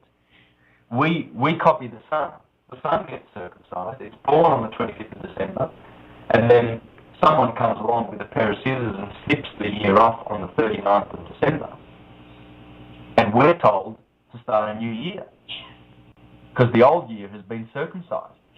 So right on cue, we see that things are happening down below as above. Then the 6th of January is the Epiphany of Jesus, where he's 12 years old and he's in the temple. And the high priests are marvelled at this little boy because he was explaining the law to them. Well, the Epiphany, that would be 12 days of progression of the sun climbing out of the tomb of Capricorn on the 25th of December. You count 12 days and that's 12, Jesus is 12. So, and Epiphany means to appear. He appears as 12 in the temple of the zodiac. The sun makes its appearance because after 12 days of journeying, the sun now has made a special, he's made enough degrees of travel to be able to officially be on his way up to the 21st of June, to be enthroned as the ruler of the kingdom of the heavens. And that's Jesus going to Jerusalem on 2 donkeys. But I'll get to that. Now, Jesus gets baptized at 30 days. Well, after the 25th of December, the birthday of Jesus, if you count 30 days, or 30 degrees, you will enter the sign of Aquarius in January the 25th. January is Janus. Janus is John. John is John the Baptizer, because January was the baptismal month. It's the wet season, and the sun gets a hell of a baptism as it goes through the sign of Aquarius. Aquarius is the water bearer, pouring down rain, pouring down water on the sun. And the sun is still young, so he's been tempted, but he gets baptized at the age of 30. Then the sun, the hero, goes through the month of February. February in Latin means purify. And the 1st of February is the festival of the purification of the Virgin, the mother of Jesus. That's because the sun is being purified now as the days lengthen and as it strives to reach the day of equilibrium, which is the 21st of March, just 40 days away. So what it does is it counts 40 days of lengthening. These are the 40 days that the children of Israel are in the wilderness, because they know not whether they shall reach the promised land, which is in Aries, the Lamb of God, and which is in the head of the man. So the energy is coming into the head of Adam Kadmon. It's coming into the head of Aries, and that's the promised land. That's where all the good stuff happens, in the brain, the pineal gland, the pituitary gland, the optic thalamus. All of the good stuff happens up top. So we're trying to get there. Well, that's how you get there. The sun, in February, he's striving to get to March, and he's climbing and climbing and climbing, and every day he gives more light to the inhabitants of the earth. And they look forward to this. So, in respect to the zodiac sign, they were told to eat fish because they were in the sign of Pisces in February.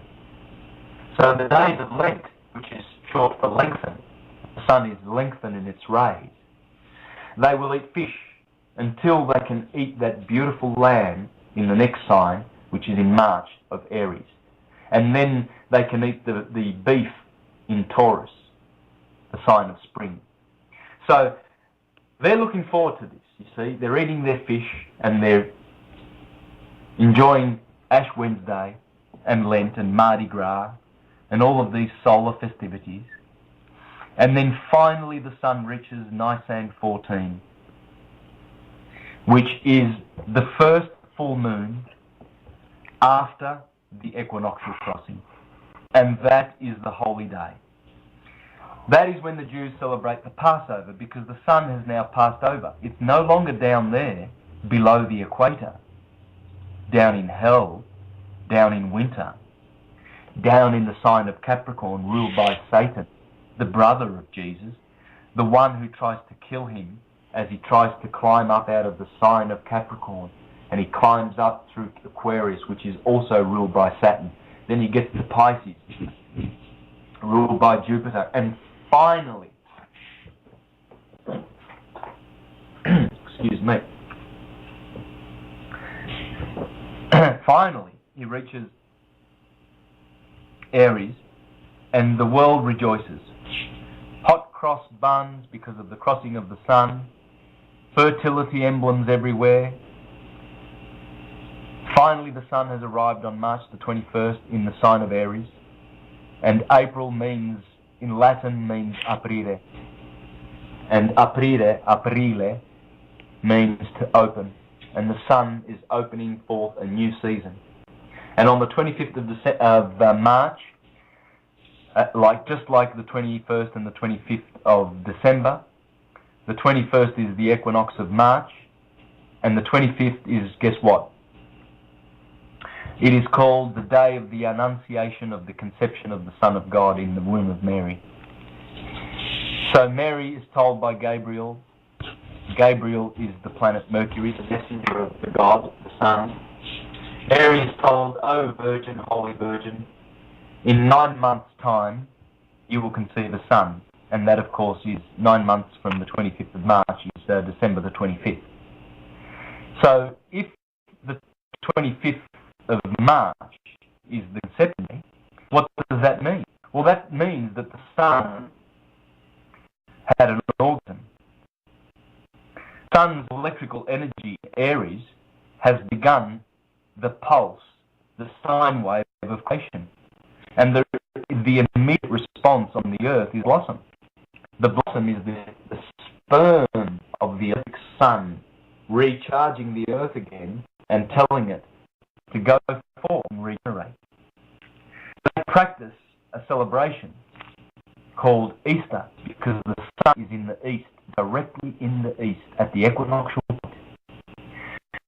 And so this stargate, this beautiful window called Easter, is the sacred holy day. And the Jews celebrate the full moon on Nisan 14.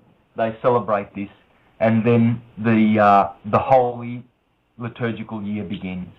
The blossom of the year represents the beautiful orgasm that the sun has had, because the sun, as Plutarch says, is the inseminator of the moon and the earth.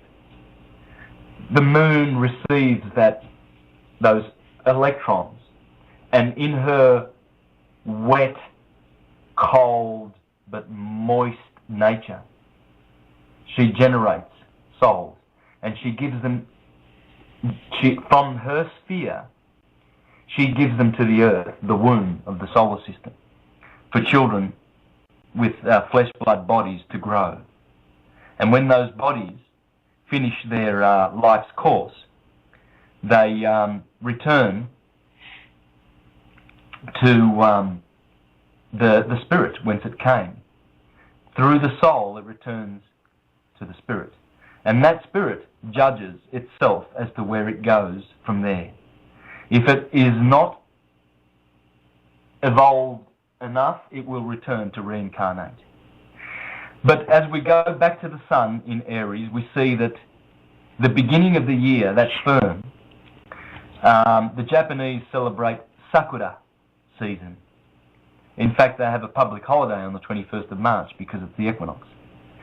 And they sit under their cherry blossom trees, and they drink champagne and have picnics. because they celebrate this great and sacred moment of the orgasm. The impregnator has impregnated the earth again, so we shall eat fruit and vegetables once more. And then Taurus, the sign, is the next sign.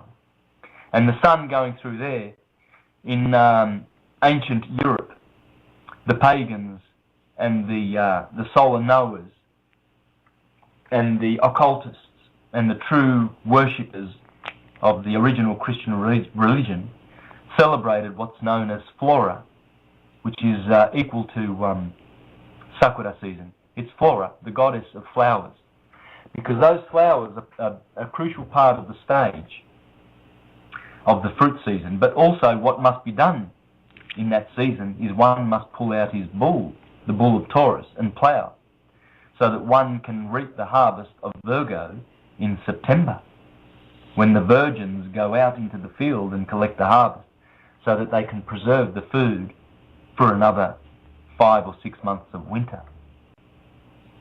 And these are the cycles. Now, this cycle has become it has been very, very harsh. It is actually getting more and more smoother. Let me explain this. I mentioned the obliquity of the ecliptic earlier on, and that's at 23.5 degrees at the moment. The tilt of the Earth, the poles, the axis of the Earth, is actually straightening, and it will continue to straighten until in 140,000 years it will be at 0 degrees. And after that it will continue to migrate 360 degrees, and it'll take 2,160,000 years to do one complete revolution. That is what the Bible refers to as one day, a creative day where God rested from his works, where God created. That is one day of the Earth's polar revolution. You see, this myth that academic types and scientists and consensus astronomers teach you that we live in a cycle of every 42 years. The tilt of the Earth oscillates between 24.5 degrees and 22.5 degrees. It's called the Milankovitch cycle. This is a myth.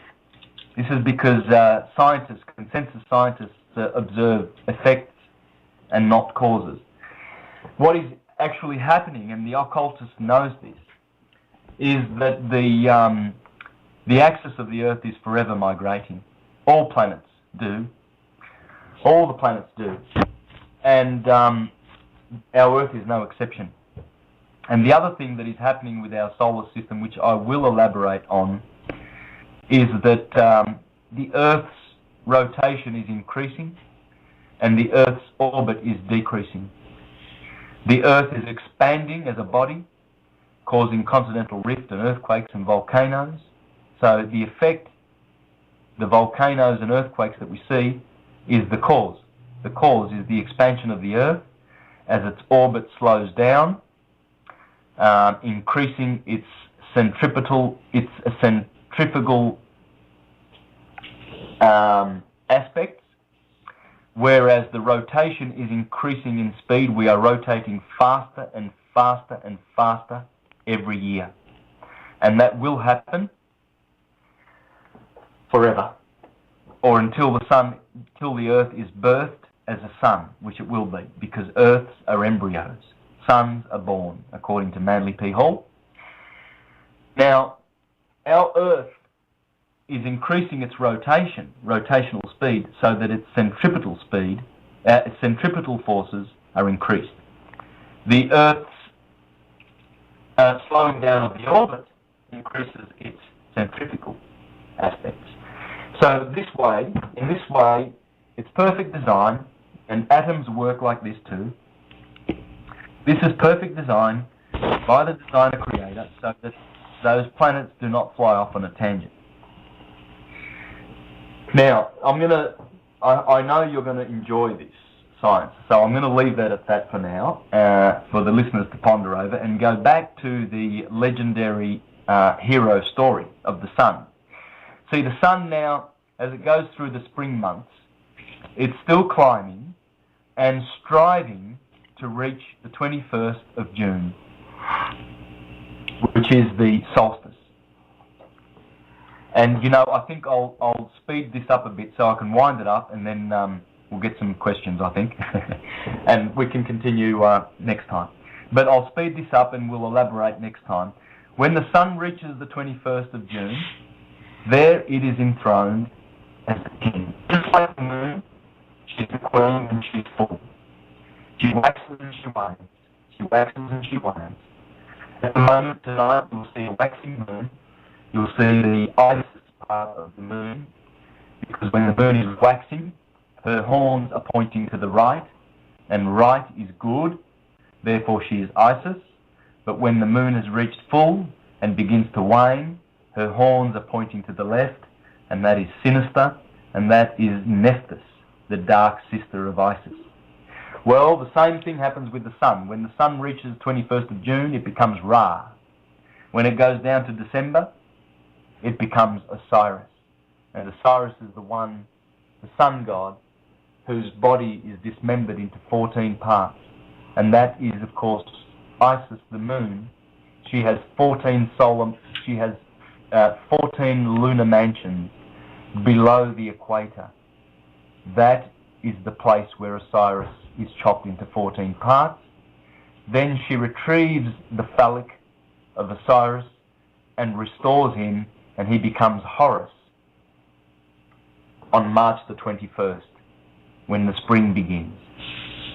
So you see that the sun is Horus at Easter, the sun is Ra in summer at June the 21st, the sun is Set at October, and we passed the autumnal equinox just 10 days ago. Now the sun is plummeting down to hell. It's plummeting down to wintry grave of Capricorn. And this, Curtis, this is the story of all stories. Hercules does this, King Arthur, Lancelot, Guinevere, they're all here. All the characters are there, and I'm going to show you these as I go. So perhaps I can take some questions. Is that a good idea? Oh, yes, absolutely. As we wind down, we're going to wind down with a question or two.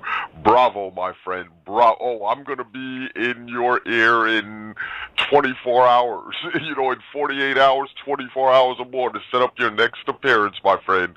Oh, believe me, this is awesome. This is truly awesome. And get used to coming to Occult Science Radio. Consider Occult Science Radio your home. Okay, I'm going to keep you coming back again and again and again. And family, if you want to see more of Brother Santos's work, his work is featured on the Occult Network in the featured presentation section under Know Thyself and the Holy Science. I mean, if you think that sitting here and listening to him this evening was awesome, you have got to see his video content. It is extraordinary. But we're going to start off with a question from the chat room, Santos. This question is, do you see us going back to the original 13-moon calendar? No. No, because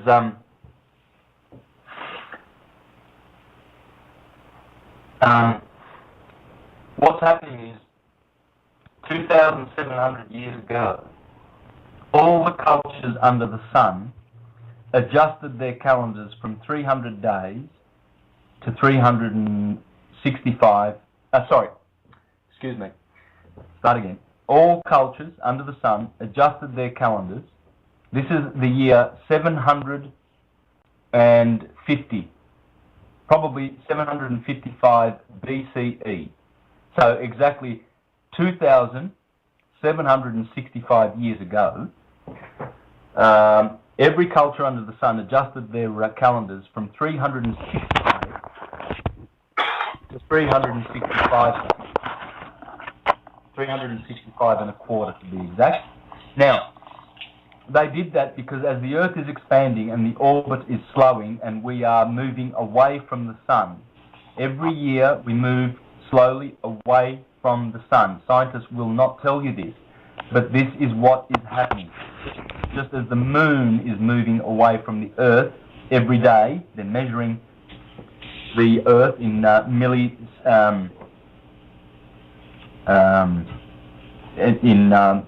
very, very small micro measurements, but the moon is moving away, so is the Earth moving away from the sun. So what will happen is, as the tilt straightens and as the Earth expands and grows and the orbit slows and the rotation speeds, we will have to adjust our calendars. Our solar calendar will grow. It'll be, just like we might have to, once we get into the orbit of Mars, once our Earth reaches that orbit trajectory path, we will probably be having 600-day years. Wow. So, yeah. This is now. If you want to further your understanding of this, I would read Walter Russell, a new concept of the universe. Now, Walter Russell was a genius who had his pineal gland opened when he was a child in the late 1800s, I think, and in the early 1900s, he was explaining the true nature to people. Now, I've read little bits out of this book in my presentations and my radio interviews because there's so many wonderful passages out of this book that I've read and shared with people that I think we must get into this genius. He was a contemporary of Tesla and Edison and Einstein. We need to study Walter Russell and the book A New Concept of the Universe, because he explains there how this is happening. Now, so as this happens, our theology, in parentheses, our theology will have to match what the Earth is doing.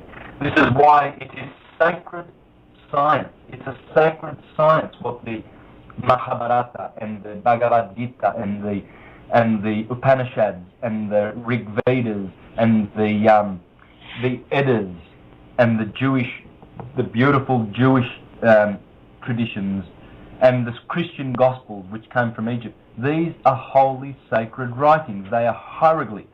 They are sacred because the priests of ancient times would sit in their temples and they would calibrate the skies so that we would know how long the year was, how long the monthly cycles were, and all of the cycles. And they are what our holy scriptures are all about. The Jewish Christian scriptures are none other than a registry of astronomical phenomena. Excellent. Okay, we're going to check with our switchboard to see if we have some questions from our switchboard. We're going to take our first caller from the 215 area code. Caller, if you're there, please state your name and where you're calling from. Yeah, how you doing? My name's Adrian. I'm calling from Philadelphia. Greetings, Adrian. How are you, brother? All right. So, I'm just blown away, man. I was at work listening to it. I've been listening to it on the way home and everything. It's just so much information. I just want to know, do you have any books out, or can you recommend any books where you can coincide? Like I like to study the Bible, and I've seen how you broke it down, the whole book down to the zodiacs. There any books that you could recommend where I could further research the whole zodiac and the characters of the Bible? Yes, if you've got a pen, I'll give you some books because right now I'm holding in my hand one of the best books I've ever found, and it's called The Gospel and the Zodiac by Reverend Bill Darlison. The Gospel and the Zodiac. Now the subtitle is The Secret Truth About Jesus. Okay. I would grab that book. Now, another book, 2-volume book that you must read by Thomas H. Burgoyne, The Light of Egypt, Volume 1 and Volume 2. It is subtitled The Science of the Soul and the Stars. I would start with those two books. Okay, definitely. I appreciate it, man. One other question. And as far as the Kabbalah goes, and I know the 10 ciphers, are the zodiacs connected to the 10 ciphers too? Yes, they are. Yes. Okay. I'm currently reading a work by Pappas, the French astrologer who worked with Thomas H. Burgoyne. They were friends, and Pappas is teaching Kabbalah, and I'm going to do a presentation on Kabbalah soon, so to show the connections. But I'm also doing a presentation on the 6th of November about astrology. I touch on astrology in all of my presentations, but this one will be devoted purely and solely to astrology, so that one can be a master of astrology by understanding this science. One will be an astrologer. He will know how to read his chart, the charts of his friends. He will know how to heal himself in a 3.5 or 4 hour presentation on astrology. So look out for that in mid-November. Okay. That will be my next product. I appreciate it. Thank you. Thank you so much for calling in, brother. Peace and blessings to you. Yes. All right, we're going to move on. We have a caller from the 267 area code. Caller, if you're there, please state your name and where you're calling from. Well, I guess they're just listening. All right, we'll move forward here. Let's see, we have a caller from the 347 area code. Caller, if you're there, please state your name and where you're calling from. Wow, Santos, your information was so in-depth. Everybody wants to just listen to you, my friend. All right, our next caller, it appears, is from a private number. Caller, if you're there, please state your name and where you're calling from. Ooh, another one just listening. All right, I don't blame you. When I hear powerful information, I sit back and listen as well. So I certainly don't blame you. We have a caller from the 516 area code. Caller, if you're there, please state your name and where you're calling from. Jay from New York. Repeat your name, please. Jay from New York. Peace, Jay. How are you, brother? I'm good. I was just wondering, with all this information, how can we use it in our day-to-day lives? Yes, okay. Well, good question. And I'm going to read from the genius that I was quoting before, Walter Russell. I'm going to read a passage out of his book so that we can understand what the real benefit of this science is, because it does have great benefits. You see, if we understand the cycles that we live in, well, we will understand all things because we are locked into cycles. We cannot escape day and night. Mm-hmm. We cannot escape winter and summer. We cannot escape the precessional wheel of 24 to 26,000 years, which determines what condition we will be enjoying on the earth, whether golden, silver, bronze, or iron. And unfortunately, we've just come out of the Iron Age, and we've come out of the very, very, very thickest of the ages. We have been killing each other and murdering each other and brutalizing each other. We are so divided. There's, you know, even within certain denominations of churches, there's subdivisions. There's, the Baptist Church of down the road, 1987. There's the Baptist Church from up the road, 1984, and they hate each other. They call each other heretics. So when you understand that it's just nature, it's not that there's, that we're evil and that we've sinned and that we've fallen and we've got to go to God like dogs and beg for, forgiveness and that we're no good and His undeserved grace will save us, but we don't deserve it. we begin to understand that the cycles are what it's all about. Why do you wake up some mornings grumpy and other mornings you're just happy? Yeah.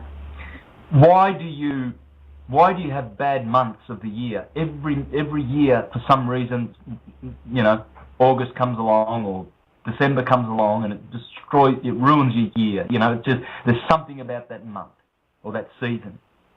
Why do you have deja vu when at certain periods of the day? Here's another thing that you can learn. See, knowing thyself through the stars will teach you this.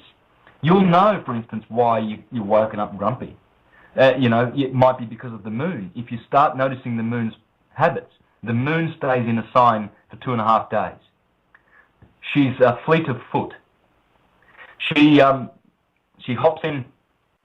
At the moment, I think she's in Scorpio. Last night I saw Isis in Scorpio and Sagittarius, so she's right in the middle of the Milky Way galaxy right now.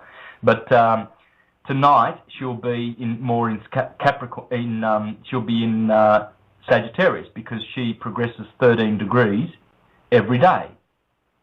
So the moon progresses 13 degrees every day. So 2 days would be 26 degrees, and 30 degrees is a sign of the zodiac.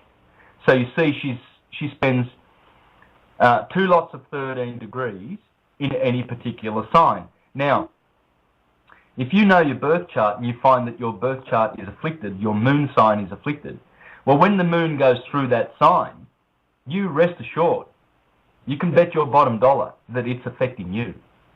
Mm-hmm. And guess what? You're just watching TV and going to the footy and driving and going to work, and you're not paying attention to any of these things. And you're driving home from work one day and you're cussing and swearing at everybody that's, in your way. And you think, wait a minute, man. Yesterday I was like singing with, Elvis Presley. He was singing one of his hits, and I was rejoicing. Why am I so miserable today? What happened? Rest assured, please, that it's the planets. It is the orbs in the sky. Now, how it works is this. The sun sends direct white light to us at different angles, 12 different angles during the day. The planets are also reflecting that light. So these electrons and protons are shooting through us. Some of them are electric, some of them magnetic. And they change their angles all day long.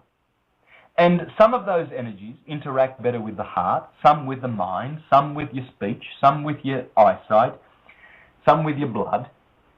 It is always changing. Now, I'm a musician, and I know that if you've got a 32 spectrum equalizer, bandwidth equalizer, and you set up your EQ before you do a gig, rest assured, when the crowd comes in and fills that hall, you're going to have to EQ it again, because all the dynamics have changed. So you're walking around from day to day, the dynamics upstairs are changing, and you've got no idea how it's affecting you, and yet it is. But not only that, not only daily and yearly is it affecting you, it's affecting your spirituality. And it's also telling you when you should take opportunities to do certain things, to travel, or to take risks, or to make decisions. When the bad energy is out of your sign, you need to, when all these frequencies that are coming down are actually vibrating your body so properly that you're in the best position, the best sane and relaxed position to make decisions or go for a holiday or do things. Astrology is that science. It will tell you these things. And so day to day you are blessed by knowing it. I see. Now, we'll see. There's a lot more to say. Unfortunately, that's just a 5-minute answer, but there's a lot more to say. This is the only hope for mankind to go forward. This is the science that has been persecuted more than any other science in history.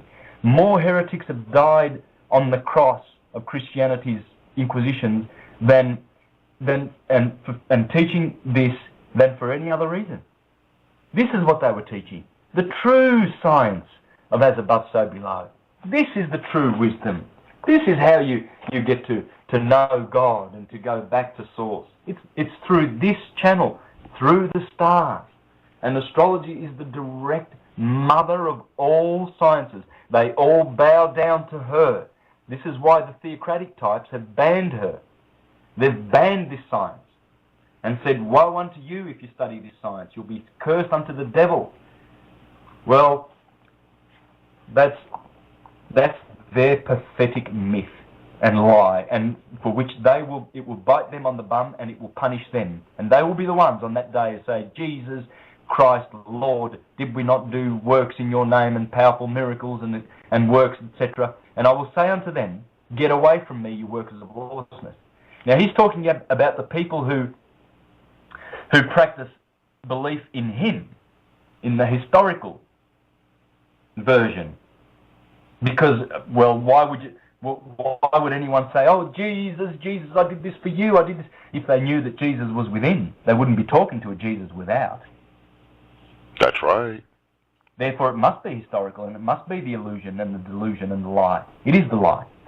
Anyway, this is what Walter Russell said. He said, by thus removing time as a reality in nature, and by learning to think cyclically in the orderly rhythmic simplicity which nature applies to all creating things, one will be greatly aided in his endeavour to see the universe as a whole.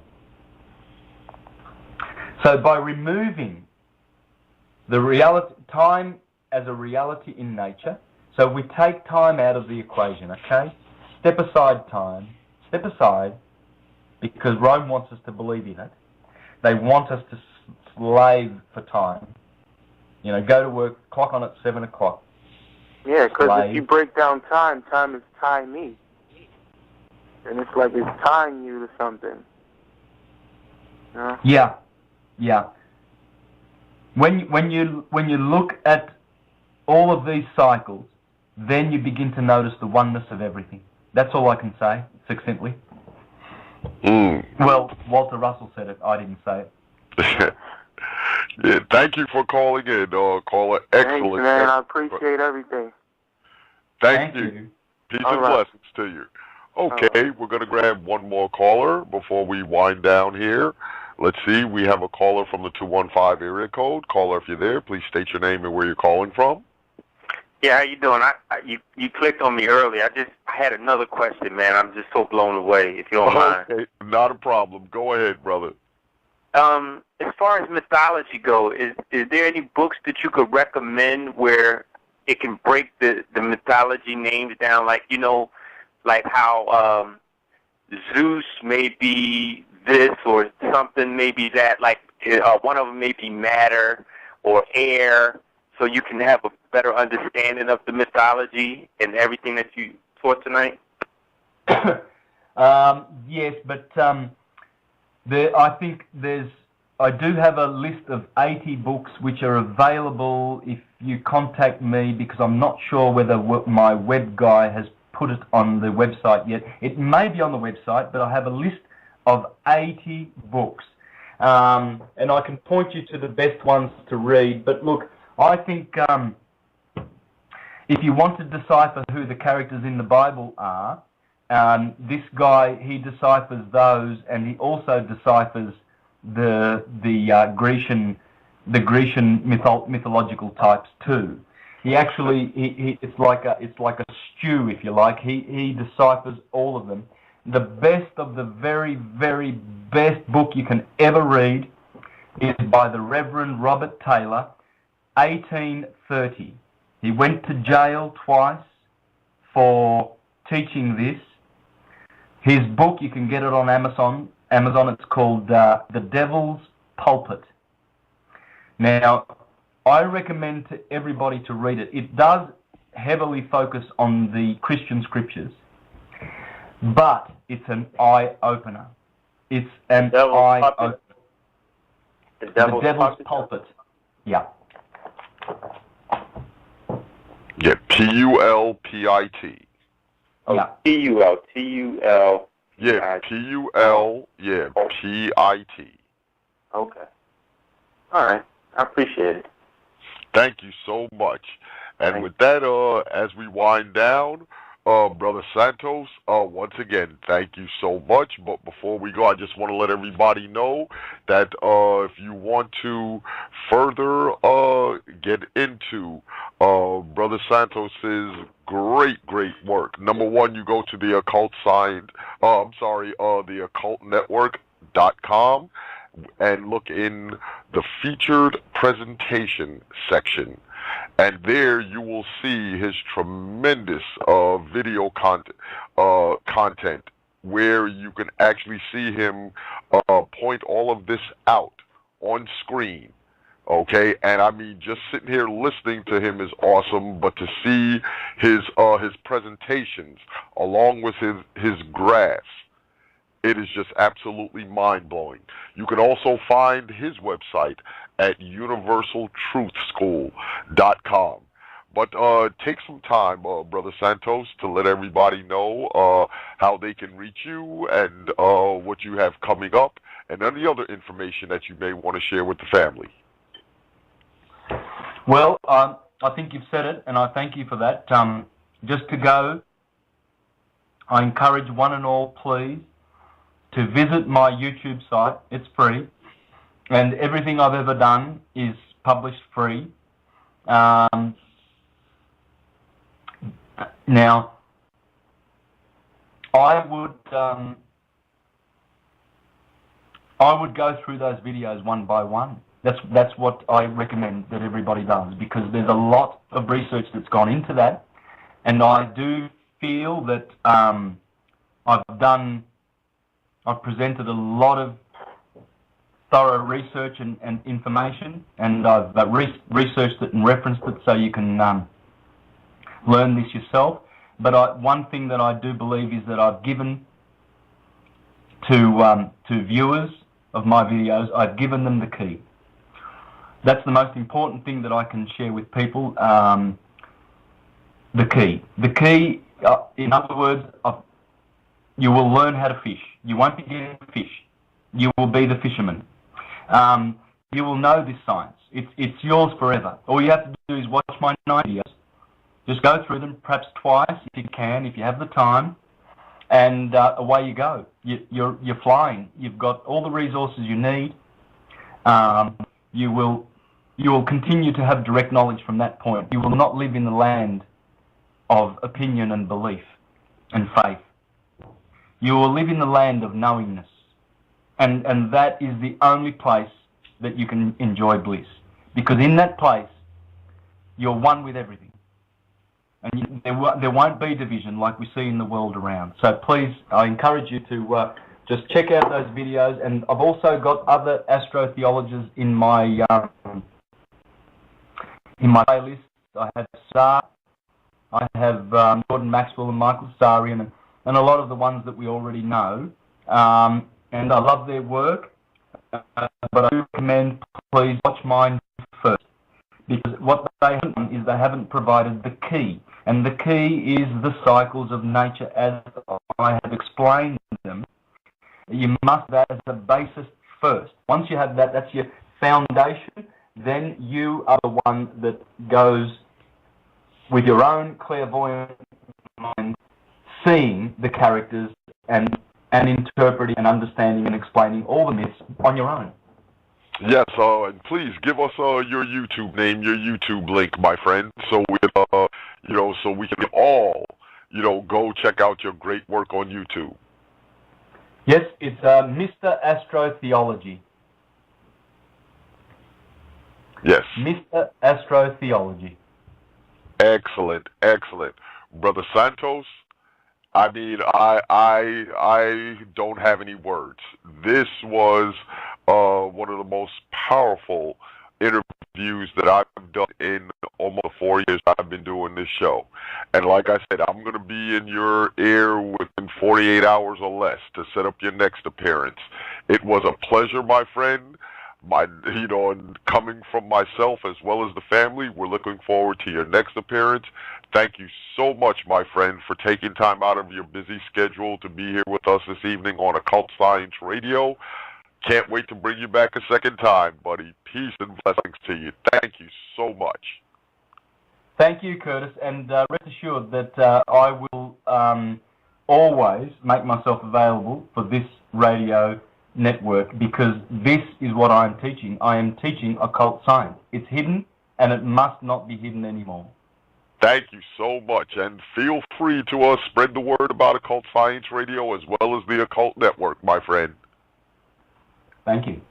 Thank you. Rest well, my friend. Peace and blessings to you. Have a wonderful evening. Yep. You too, my brother. Hear from you tomorrow. Most definitely. Thank you so much. And we also want to thank our beloved family for taking time out of your busy schedules to be here with us on Occult Science Radio. Join us next week, where we have coming up Dr. Mitchell Gibson, Dr. Anthony Browder, and Robert Bravall, among others.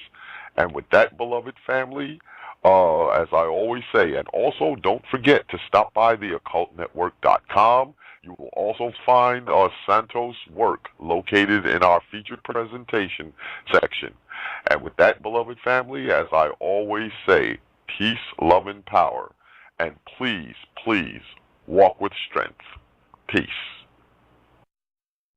And the holy science. The holy science was developed in Egypt many, many thousands of years ago.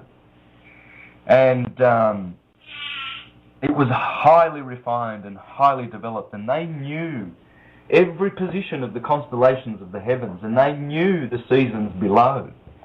And they knew that in the heavens there were stars that matched the stars inside our bodies, the cells, the atoms, the little atoms, because the stars above were called atum, at least the sun was, Amun, Atum, Aten, Set, Ra, Horus, Jesus, Osiris. These are all names for the sun. In fact, most masculine names are names for the sun. So when you do your science, and you know the holy science that was once the universal religion, it still is, it always will be, and it is coming back, and I will play my part in bringing back the true religion / science that this earth once enjoyed. And I hope to be able to be a big part in that. And I'm so thankful to the heavens and to the divinity that my mind has been opened up to the fiction, so that I have lived in both worlds.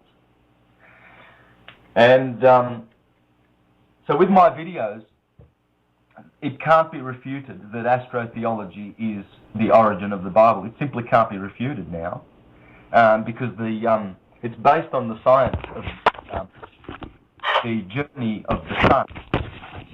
So I think I'll start from here, if you don't mind, Curtis. Oh, please. Yeah, I'll explain this science. Then I'll go back to the mythologies and show how the sun is born on the 25th of December. And all of the dates thereafter correspond with Jewish Christian dates, which, by the way, Jewish and Christian religions are true religions. They're true religions. But the Judeo-Christian paradigm, that is a fiction. The Judeo-Christian rubbish that they spew out of our churches, our corporate churches, that is neither Jewish nor Christian. Because Christianity means the religion that is based on solar knowledge. And the Jewish religion is Elohistic or Jehoistic. So they follow the knowledge of Jupiter and Saturn, mostly. They are Saturnian and they are Jupiterian. Now, they are Saturnian because they are Elohistic. El is Saturn. It's also the sun. You see, they are twin brothers. Saturn and the sun are twin brothers. One is the ruler of electricity in the solar system, and the other is the ruler of magnetism. Saturn is, in astrology, is known as cold and dry. That is the antithesis of heat and moisture. Those four polarities give us, heat and moisture give us generation and birth and growth. Heat and dryness, also cold and dry, give you sterility and disease, and the opposite of growth, death. That's why Saturn is the god of death, and he holds the sickle in his hand, and he is the Grim Reaper. Because his planet actually is the reverse of the benefic, healing, and prosperous, beneficent rays of the sun. You see, the sun is our Lord, our El Lord, and the sun provides us with three things, which all begin with El: love, light, and life. It's the source of all of those things. So when the rays of the sun bathe us, every atom of our body rejoices. Our soul is bathed in photons. And this is why we should strip ourselves naked and lie in the sun's rays as much as we can. To be bathed with those vitalizing little atoms, those electrons and protons which come from the sun. Now Saturn does the opposite of that. Now that's not bad. It's not evil. It's just nature. The sun must be resisted. The sun's beneficent rays and forces must be reacted against because of the duality universe that we partake of in our fleshly bodies, like a repetition of last week's meeting. And brothers, we need the reminders from Jehovah so that we shall not leave the path of the truth of Jehovah, for all the others will perish at Armageddon. They will perish. The Baptists, the Mormons, they were condemning everyone, the Catholic Church. And, it seemed right. I thought, yeah, well, look, here I am. I'm cozy and snug in the true religion. But for a good 15 years, but then I started to, probably what they would call in their eyes, I started to weaken in the faith. And I stopped going altogether in 2005 to the meetings, and I sort of went through a bit of limbo. And then in 2007 I read a book by Andrew Carrington Hitchcock called The Church of Satan, dealing with the Rothschilds and the fact that they claim to possess this earth, which in one sense they do. They control. They have a good controlling part of it, put it that way. Oh, yes, they do. Yeah. And but because they're in bed since 1823, they struck a deal with the Vatican down in Naples, and since then they've sort of run the Vatican money. So they're in bed with that lot, and that opened my eyes, that book, and I started reading books. I've ordered probably about $40,000 to $50,000 worth of books in the last 3 years, and probably about $5,000 to $10,000 worth of videos. I would buy originals of Esoteric Agenda, The Money Masters, The Ring of Power, Zeitgeist, Hijacking Humanity, The God Who Wasn't There. So I didn't rip them off. I bought originals, you see. Yeah. And because I wanted to have this, I wanted to have the complete library, and I do. And thankfully I had a good knowledge. I'm a musician, so I have one of the 7 liberal arts down pat. I was an amateur astronomer for all my life. So I know where the zodiac signs are. I know where to find Orion and Perseus and the centaurs and all the heroes. So when I saw Zeitgeist immediately thereafter, my mind was ready. It was really ready. And I thought, yes, Yes, of course.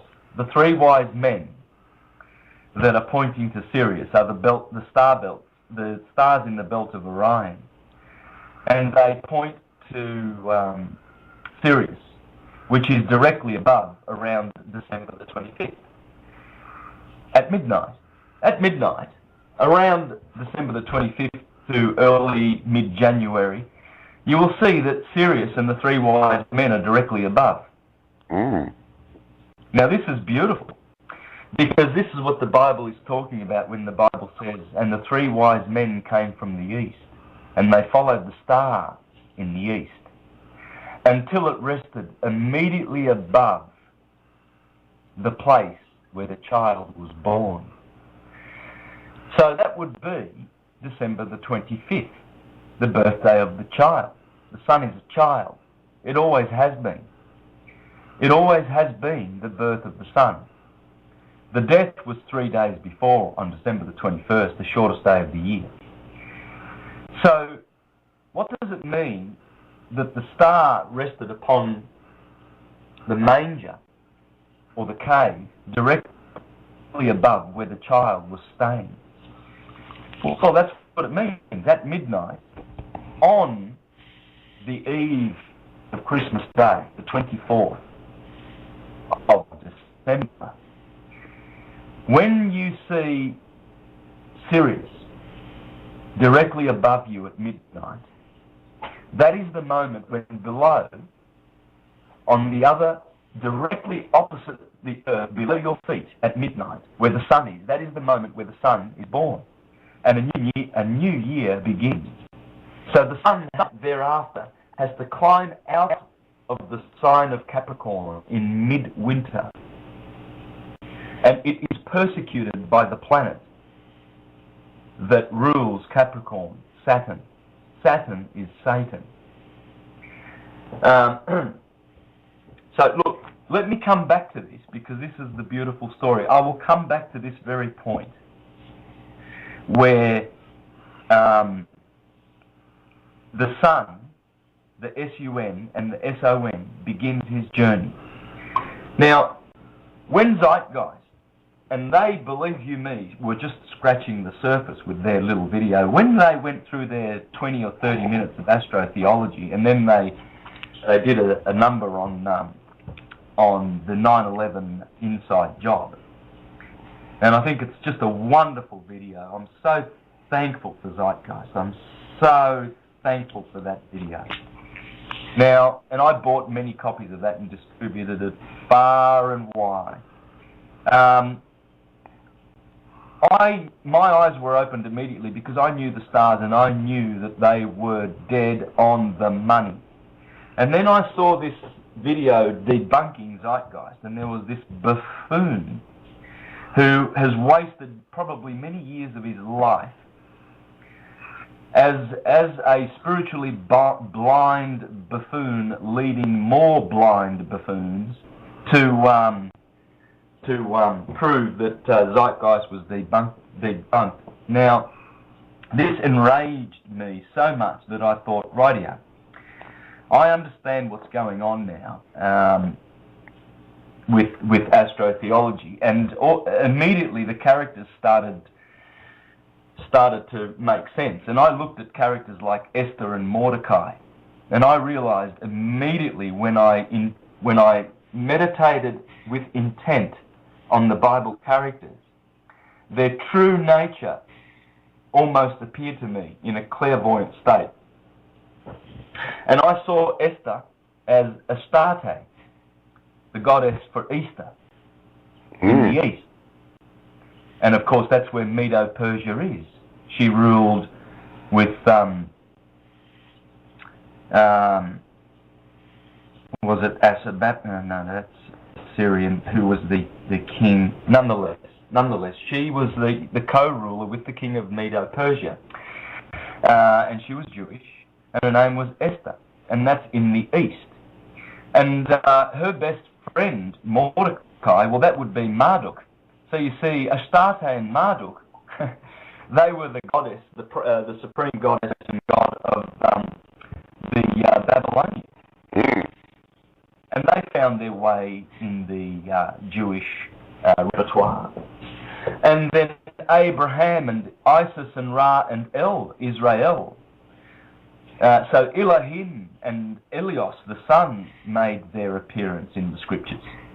And I immediately understood when the characters did their little journeys, like Samson, for instance. Samson goes around, he kills a lion, he eats honey out of the carcass of the lion the next day. He pulls the two posts of Gaza out. He burns fields of the Philistines with 300 foxes with their tails lit.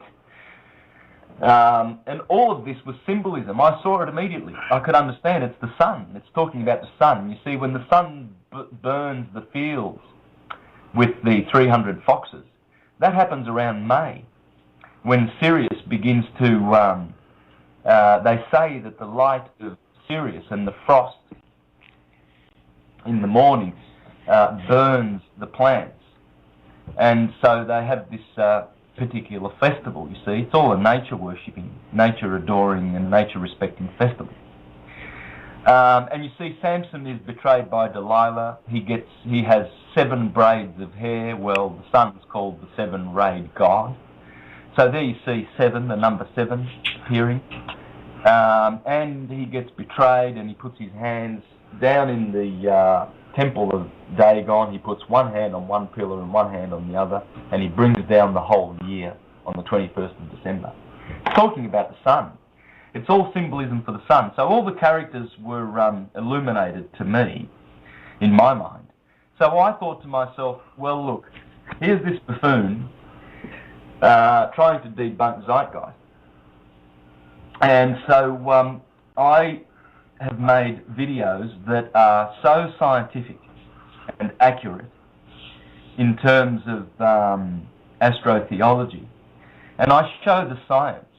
So in other words, I show how the listener or the watcher of the videos, the viewers, can actually acquire the understanding for themselves. So in other words, I teach you how to fish. I don't give you fish. And I found that a lot of astrotheologists out there were giving fish to people because they don't even understand the science behind it. They don't know the holy science. Now, you must help them to understand deeper things about their own faith, and the moment you try to introduce scientific research which is verifiable and provable, these people run away. That's true. Now, my path was, I was a Jehovah's Witness, and I did some time. I was brought up a witness from the age of 4, I believe. My mother baptised me a Catholic. She was, they knocked on her door. She'd learned English because she came out from Calabria with her parents in 1956 to Australia. She was 14, didn't know a word of English, so she set about learning English. My father came out in the same year, and he was about 8 years older, but he didn't really learn English, whereas my mum did.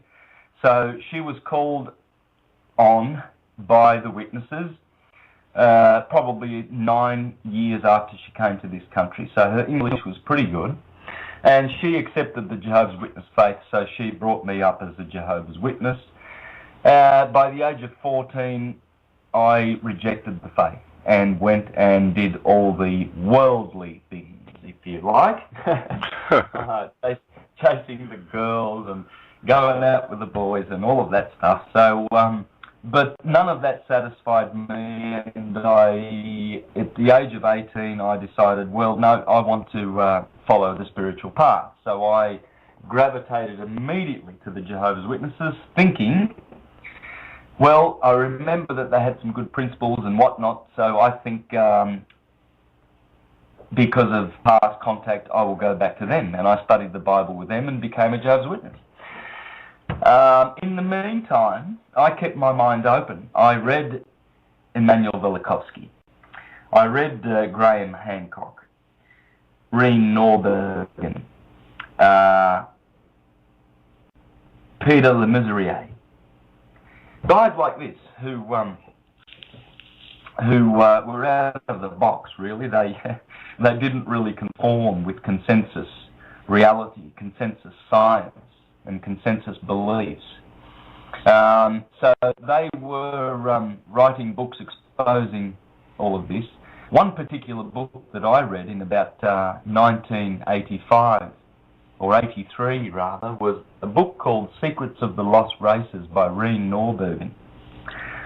And that really tested my faith as a witness, because there he spoke about pre-flood, what they call pre-flood times, where great civilizations and evidence, abundant evidence that we have, that there were great civilizations on this earth before the so-called flood. There was a destruction by water.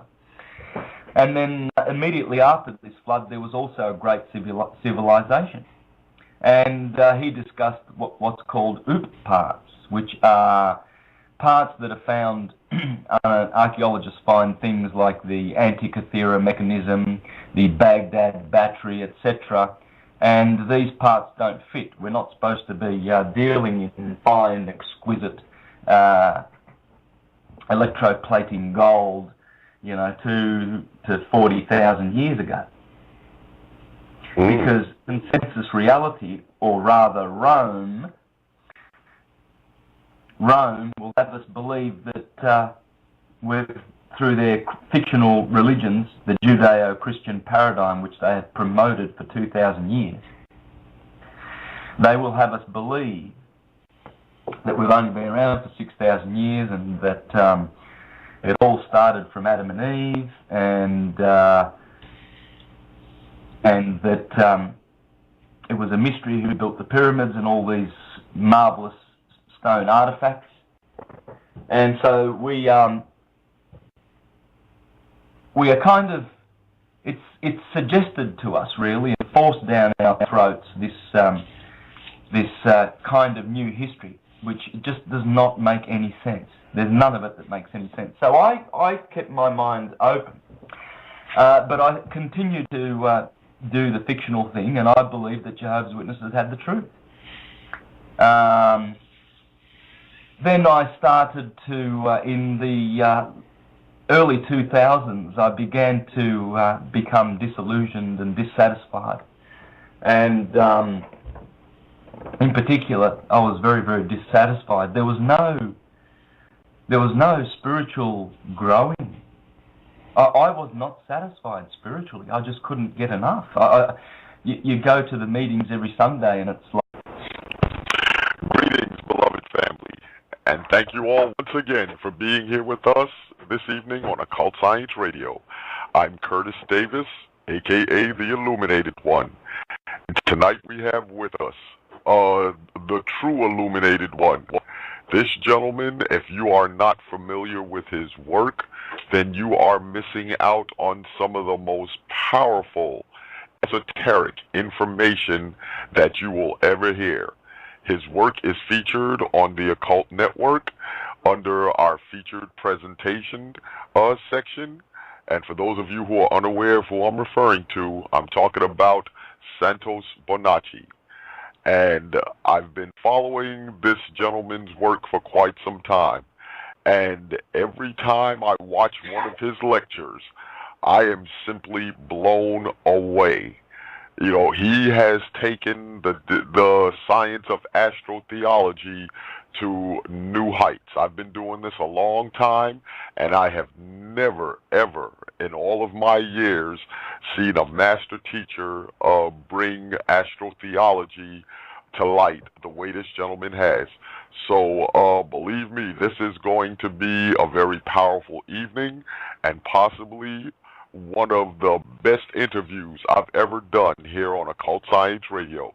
So I'm going to start off by thanking our sponsor, TON, the Occult Network. That's www.theoccultnetwork.com. And Many people call us the esoteric HBO or the esoteric Showtime, and we wear that with a badge of honor.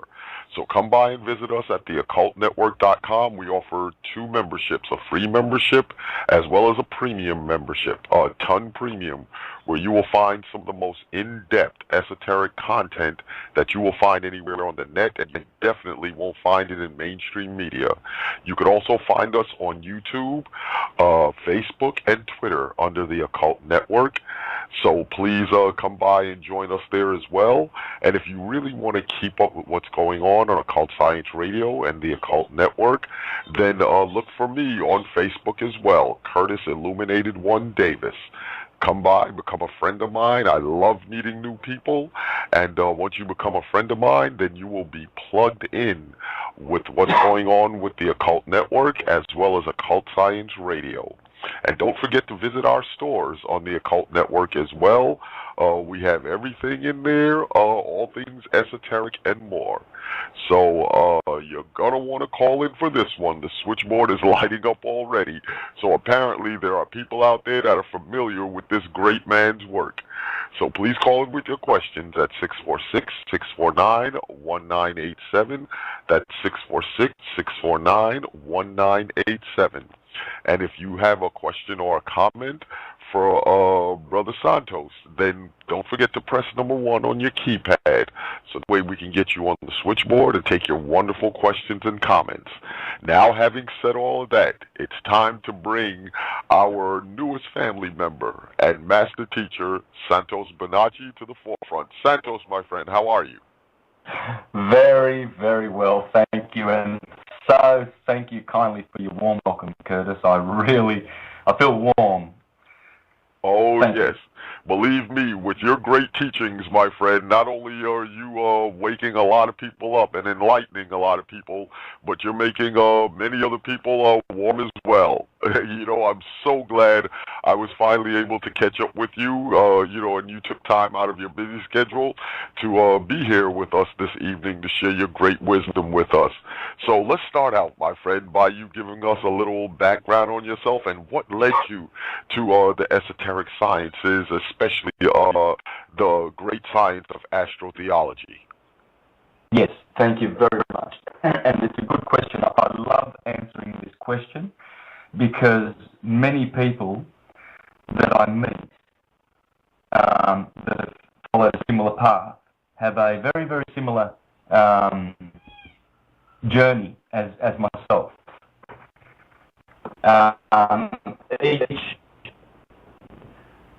Each person that has expressed that their life has taken a similar path has been through what they call the fictional path, where you do some time, if you like, you do some time believing you have the truth. And you are allowed to be fooled by the universe for a short time to be tested to see whether you're really overturning every stone to find the truth. You see, some people say, oh, yes, we love the truth, and we love Jehovah, and we love the Jesus. But the moment you try to